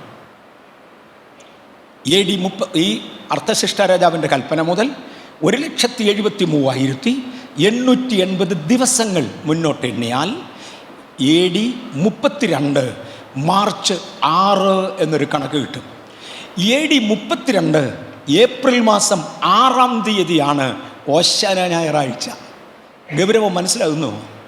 അന്നാണ് യേശു നിന്നുകൊണ്ട് പറയുന്നത്, യെരുശലേമേ യെരുശലേമേ, നിന്റെ സമാധാനത്തിനുള്ളത് ഇപ്പോഴെങ്കിലും നീ അറിഞ്ഞെങ്കിൽ കൊള്ളായിരുന്നു. നിന്നെ ഉദ്ധരിക്കേണ്ടതിനാണ് ഞാൻ ഇറങ്ങി വന്നത്. അവസരം തന്നതാ, കിഴക്കേ വാതിലിൻ്റെ നേരെയാ വന്നത്. അത് തുറക്കാൻ എനിക്ക് മനസ്സായില്ല, അംഗീകരിപ്പാൻ എനിക്ക് മനസ്സായില്ല. ഇപ്പോഴോ അത് നിൻ്റെ കണ്ണുകൾക്ക് മറവായിരിക്കുന്നു. അറ്റ്ലീസ്റ്റ് ഓൺ ദൈ ദിസ് ഗിവൺ ഡേ, ഇന്ന് പകൽ ചിലതിൻ്റെ രക്ഷയ്ക്ക് വേണ്ടി കർത്താവ് വിധിച്ച ദിവസമല്ലേ? ഇങ്ങനൊരു സബ്ജക്റ്റ് നമ്മുടെ മുമ്പിൽ കൊണ്ടുവരുവാൻ ഞാൻ ഇന്നലെ രാത്രിയിൽ ഇവിടുന്ന് അങ്ങോട്ട് പോയപ്പോഴേ ഇന്നലെ രാത്രി വരെ എനിക്ക് സത്യമായിട്ടൊരു ഗൗരവമുള്ള ആലോചന കിട്ടിയില്ല ഇന്ന് എന്ത് വിഷയമായി എടുക്കേണ്ടതെന്ന്. സാധാരണഗതിയിൽ വരുന്ന ആഴ്ചത്തേക്കുള്ളത് ഇന്ന് എനിക്ക് കിട്ടുന്ന പതിവാണ്. ഞാൻ ഒരാഴ്ച മുഴുവൻ പ്രിപ്പയർ ചെയ്യും. ഈ കഴിഞ്ഞ ആഴ്ച നടന്നില്ല. അന്നത്തെ ഫാസ്റ്റിംഗ് പ്രെയറിനുള്ളതിനകത്ത് മാത്രം ഞാൻ എൻ്റെ മനസ്സങ്ങ് കോൺസെൻട്രേറ്റ് ചെയ്തതുകൊണ്ട് ഞായറാഴ്ചത്തെക്കുറിച്ച് പ്രാർത്ഥിക്കാൻ കഴിഞ്ഞ ഞായറാഴ്ച മുതൽ എനിക്ക് സാധിച്ചില്ല. പക്ഷേ കഴിഞ്ഞ രാത്രിയിൽ ഞാൻ ഇവിടുന്ന് അങ്ങോട്ട് പോകുമ്പോൾ പെട്ടെന്ന് എനിക്കൊരു വാട്സപ്പ് മെസ്സേജ് ആരോ അയച്ചു തന്നതിനകത്ത് ഓശാന ഞായറാഴ്ച ചിത്രീകരിക്കുന്ന ഒരു ചിത്രം ഇട്ടിരുന്നു. അത് കണ്ടപ്പോൾ ഞാൻ പെട്ടെന്ന് ഓർത്ത്, കർത്താവേ, നാളെ ഓശാനയാണല്ലോ, അങ്ങനെയാണെങ്കിൽ ഇന്ന് ഇതൊന്ന് സംസാരിച്ച് തുടങ്ങാം.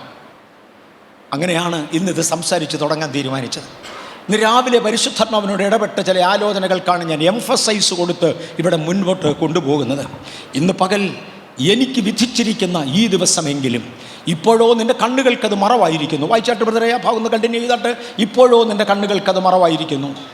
42 മുതൽ താവോട്ട്. 62 ആഴ്ചവട്ടം കഴിഞ്ഞിട്ട് ലൂക്കോസിന്റെ സുവിശേഷം 19-ാം അധ്യായം 42.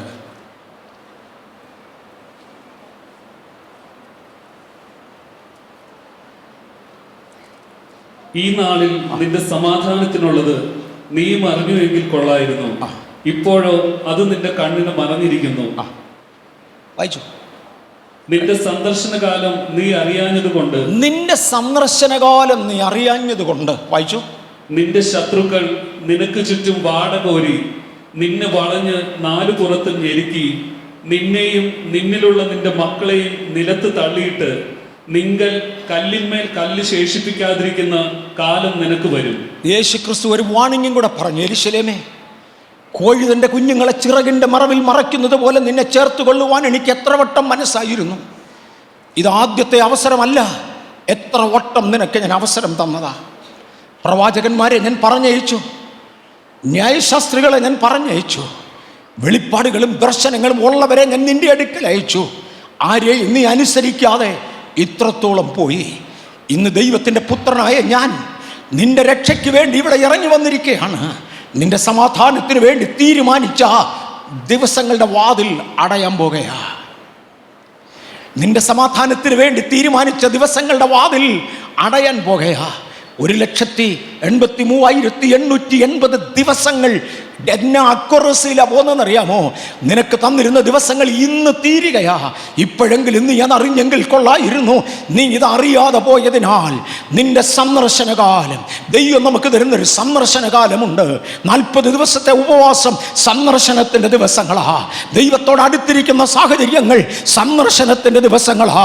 സുവിശേഷത്തിൻ്റെ സ്വാതന്ത്ര്യം നഷ്ടപ്പെട്ടുകൊണ്ടിരിക്കുന്ന ഈ തലമുറയിൽ ഇത്രയും സ്പഷ്ടമായി കേൾക്കുവാൻ നമുക്ക് അവസരം ലഭിച്ചിരിക്കുന്നത് നമ്മുടെ സന്ദർശനത്തിന്റെ കാലമാ. ഇപ്പോഴോ നിന്റെ സന്ദർശനകാലം നീ അറിയാതിരിക്കയാൽ. പ്രവചനമില്ലാഞ്ഞിട്ടല്ല, കഴുതക്കുട്ടിയുടെ പുറത്ത് വരാഞ്ഞിട്ടല്ല, അതിനെക്കുറിച്ച് എടുത്തു പറയാഞ്ഞിട്ടല്ല. കഴുതയുടെ ഉടമസ്ഥന് മനസ്സിലായല്ലോ, കഴുതയെ വിട്ടുകൊടുത്തല്ലോ. നിനക്കത് മനസ്സിലാകാതിരിക്കയാൽ നിന്റെ ശത്രുക്കൾ നിന്റെ ചുറ്റും കൂടും. ഇന്നലെ അനുഗ്രഹവും ശാപവും എന്ന വിഷയം പരസ്യമായി എടുത്തു. ശാപത്തിൻ്റെ കൂട്ടത്തിൽ ഒന്ന് എടുത്തു പറഞ്ഞത് ഇങ്ങനെയാണ്: നിനക്ക് വിരോധമായി വരുന്ന ശത്രുക്കൾ 7 വഴിയെ വരുന്നവർ ഒരുമിച്ച് കൂടി നിന്റെ വട്ടത്തിൽ നിന്ന് നിന്നെ ഞെരിക്കും. ഇന്ന് പകൽ ഇതിനകത്തിരിക്കുന്ന ദൈവ പൈതലെ, ഒരു ദൈവ ശാപത്തിലേക്ക് മാറാതെ എൻ്റെ ദൈവമേ, എൻ്റെ ജീവിതം സമർപ്പിക്കുകയാണ്, ഞാൻ ഇതാ തിരുമുമ്പിൽ അടുത്ത് വരികയാണെന്ന് പറഞ്ഞ് ഇന്ന് പകൽക്കാലം നമുക്കൊന്ന് സമർപ്പിക്കപ്പെടാം. എൻ്റെ പാപങ്ങൾ എത്ര കടിഞ്ചുവപ്പായിരുന്നാലും, രക്താംബരം പോലെ ചുവന്നിരുന്നാലും, അതിനെ ഒക്കെയും എന്നെ ശുദ്ധീകരിക്കേണ്ടതിന്, കാൽവറിയിൽ തന്റെ രക്തം കൊടുക്കേണ്ടതിന് യേശു എനിക്ക് വേണ്ടി രക്തമൊഴുക്കിക്കൊണ്ട് കിടക്കുകയാണ്. യേശുവേ, ഞാൻ അങ്ങയുടെ പാദത്തിലേക്ക് അടുത്തു വരുന്നു. ആ ക്രൂശിന്റെ രക്തം എന്നെ കഴുകണമേ. ഇന്ന് പകൽ ഞാൻ അങ്ങയുടെ വകയാണെന്ന് പറയുവാൻ കർത്താവ് അനുവദിച്ച ദിവസമാണിത്. യഹൂദ ഒന്ന് മാറി നില്ല. യഹൂദയെ കർത്താവ് തള്ളി മാറ്റി. യഹൂദനെ കർത്താവ് തള്ളി മാറ്റി. എന്നിട്ട് യെശയ്യാവിന്റെ പുസ്തകം പറഞ്ഞതുപോലെ, ജാതികൾക്കൊരു കൊടി ഉയർത്ത്, വംശങ്ങൾക്കൊരു രക്ഷ കാണിക്ക്. ഒരു പരന്തറ്റിക്കൽ പീരീഡ് ദൈവസഭയിലേക്ക് വരുവാൻ, ഒരു ബ്രാക്കറ്റ് പീരീഡ് എനിക്കും നിങ്ങൾക്കും ജാതികളായ നമുക്ക് ലഭിച്ചതാ. നമ്മെ മുൻപോട്ട് വിടാതെ വണ്ണം തടഞ്ഞു നിർത്തുന്ന പൈശാചിക മണ്ഡലങ്ങൾ 10,000 വ്യാപരിക്കുമ്പോൾ ഈ പകൽക്കാലം അവരുടെ ശക്തികളെ ബൈൻഡ് ചെയ്ത് മാറ്റിയേച്ച്, ബന്ധിച്ച് മാറ്റിയേച്ച് ഈ അന്തരീക്ഷത്തെ ഞങ്ങൾ സ്വാതന്ത്ര്യമുള്ളതായി പ്രഖ്യാപിക്കുന്നു. ഇന്ന് പകൽക്കാലം ചിലരുണ്ടോ പറയുവാൻ? അതേ കർത്താവേ, ഞാൻ അടുത്തു വരികയാ. യേശു ക്രൂശിക്കപ്പെട്ടത് മുതലുള്ള സമയം യഹൂദൻ്റെ രക്ഷയ്ക്കല്ല, പകരം അതിനെ സഭാകാലം എന്ന് വിളിക്കും. Today we are in the church age. നാം ചർച്ച് ഏജിലേക്ക് മാറി നിൽക്കുക. ഞാൻ അടുത്ത ഭാഗങ്ങളിലേക്ക് പോകാൻ ആഗ്രഹിക്കുന്നില്ല, അങ്ങോട്ടേക്ക് പോകാൻ ഞാൻ ഉദ്ദേശിക്കുന്നില്ല. യേശു കാൽവരിയിൽ ഒരു വിളി വിളിച്ചു, ഇറ്റ്സ് ഫിനിഷ്ഡ്. ഒരളവിൽ ജാതികൾക്ക് വേണ്ടിയുള്ള കൊടി ഇതാ ഉയർത്തപ്പെട്ടു. യഹൂദ, നിന്റെ വാതിൽ അടയപ്പെട്ടു. ഇന്ന് പകൽ ജാതികളെ, നിങ്ങളുടെ മുമ്പിൽ വഴി തുറന്നിരിക്കുന്നു. It's finished. അത്രയും പറഞ്ഞ ശേഷം തൻ്റെ പിതാവിങ്കിലേക്ക് നോക്കി തൻ്റെ പ്രാണനെ ഏൽപ്പിച്ചു കൊടുത്തു. പിതാവേ, ഞാൻ വാതിൽ തുറന്നു. ഇന്ന് പകൽക്കാലം തുറന്ന വാതിലിലൂടെ ഞാനിവിടെ കൊണ്ട് നിർത്തുകയാണ്. കർത്താവിങ്കിലേക്കൊന്ന് അടുക്കുവാൻ കർത്താവ് നമുക്ക് ഇഴതരട്ടെ. ഇന്ന് പകൽ കർത്താവിൻ്റെ ബലമുള്ള പാദത്തിൽ നമ്മെ തന്നെ സമർപ്പിക്കാം. ഞാൻ ഒരു പദം എന്ന് പറയുന്നില്ല, വരുന്ന ആഴ്ച പറഞ്ഞോളാം. ഒരു ദൈവസന്നിധിയിൽ നമുക്ക് നമ്മുടെ ജീവിതത്തെ ഒന്ന് കൊടുക്കാം. ഹാർവസ്റ്റിലൂടെ എന്നെ ശ്രദ്ധിക്കുന്നവർ, വ്യത്യസ്ത മാധ്യമങ്ങളിലൂടെ എന്നെ ശ്രദ്ധിക്കുന്നവർ, ഇന്ന് പകൽ എൻ്റെ കൺമുൻപിൽ ഇരിക്കുന്ന പ്രിയപ്പെട്ടവർ, നമ്മുടെ ജീവിതത്തെ നമുക്ക് ദൈവസന്നിധിയിലേക്കൊന്ന് സമർപ്പിക്കാം. തവേ, ഒരു പെസഹ, ഒരു റോശന ഞായറാഴ്ച ഞങ്ങൾക്ക് വേണ്ടി ഒരു പുതുവഴി തുറന്നതിനാൽ, ആ പുതുവഴിയുടെ പ്രഖ്യാപനമുണ്ടായതിനാൽ, വഴി തുറന്നത് വെള്ളിയാഴ്ചയാണെന്ന് കരുതാം, വഴി തുറന്നത് ക്രൂശീകരണത്തിൻ്റെ സമയത്താണ്. അതിൻ്റെ പ്രഖ്യാപനം, ഒടുക്കത്തെ പ്രഖ്യാപനമുണ്ടായത് ഓശാന ഞായറാഴ്ചയുടെ ദിവസമാണ്. ഇപ്പോഴെങ്കിലും അറ്റ്ലീസ്റ്റ് ഓൺ ദിസ് ഡേ, ഈ ദിവസമെങ്കിലും നീ അറിഞ്ഞെങ്കിൽ കൊള്ളായിരുന്നു. ഇന്ന് പകൽ കർത്താവിൻ്റെ കരങ്ങളിലേക്ക് നമ്മെ ഒന്ന് കൊടുക്കാം. എല്ലാ കണ്ണുകളും ഒന്ന് അടയ്ക്കാമോ? കർത്താവ് തൃക്കരങ്ങളിലേക്ക് ഞങ്ങളെ ഏൽപ്പിക്കുന്നു. ഞങ്ങൾക്കുള്ളതിനെയും സമർപ്പിക്കുന്നു. അങ്ങയുടെ ജനത്തെ അങ്ങ് മാനിക്കണമേ, അങ്ങയുടെ ജനത്തെ അങ്ങ് ആദരിക്കണമേ. ഈ ജനത്തെ ഞാൻ അനുഗ്രഹിക്കുന്നു. ഇതുവരെ കർത്താവിന് വേണ്ടി പൂർണ്ണതയിൽ വേർതിരുവാൻ കഴിയാഞ്ഞവരെ ഇന്ന് പകൽ തൃക്കരങ്ങളിൽ നിങ്ങൾ ക്ലെയിം ചെയ്ത് അനുഗ്രഹിക്കുന്നു. തിരുമേനി അവരെ വാഴ്ത്തണമേ. അത് യേശുവിൻ്റെ നാമത്തിൽ.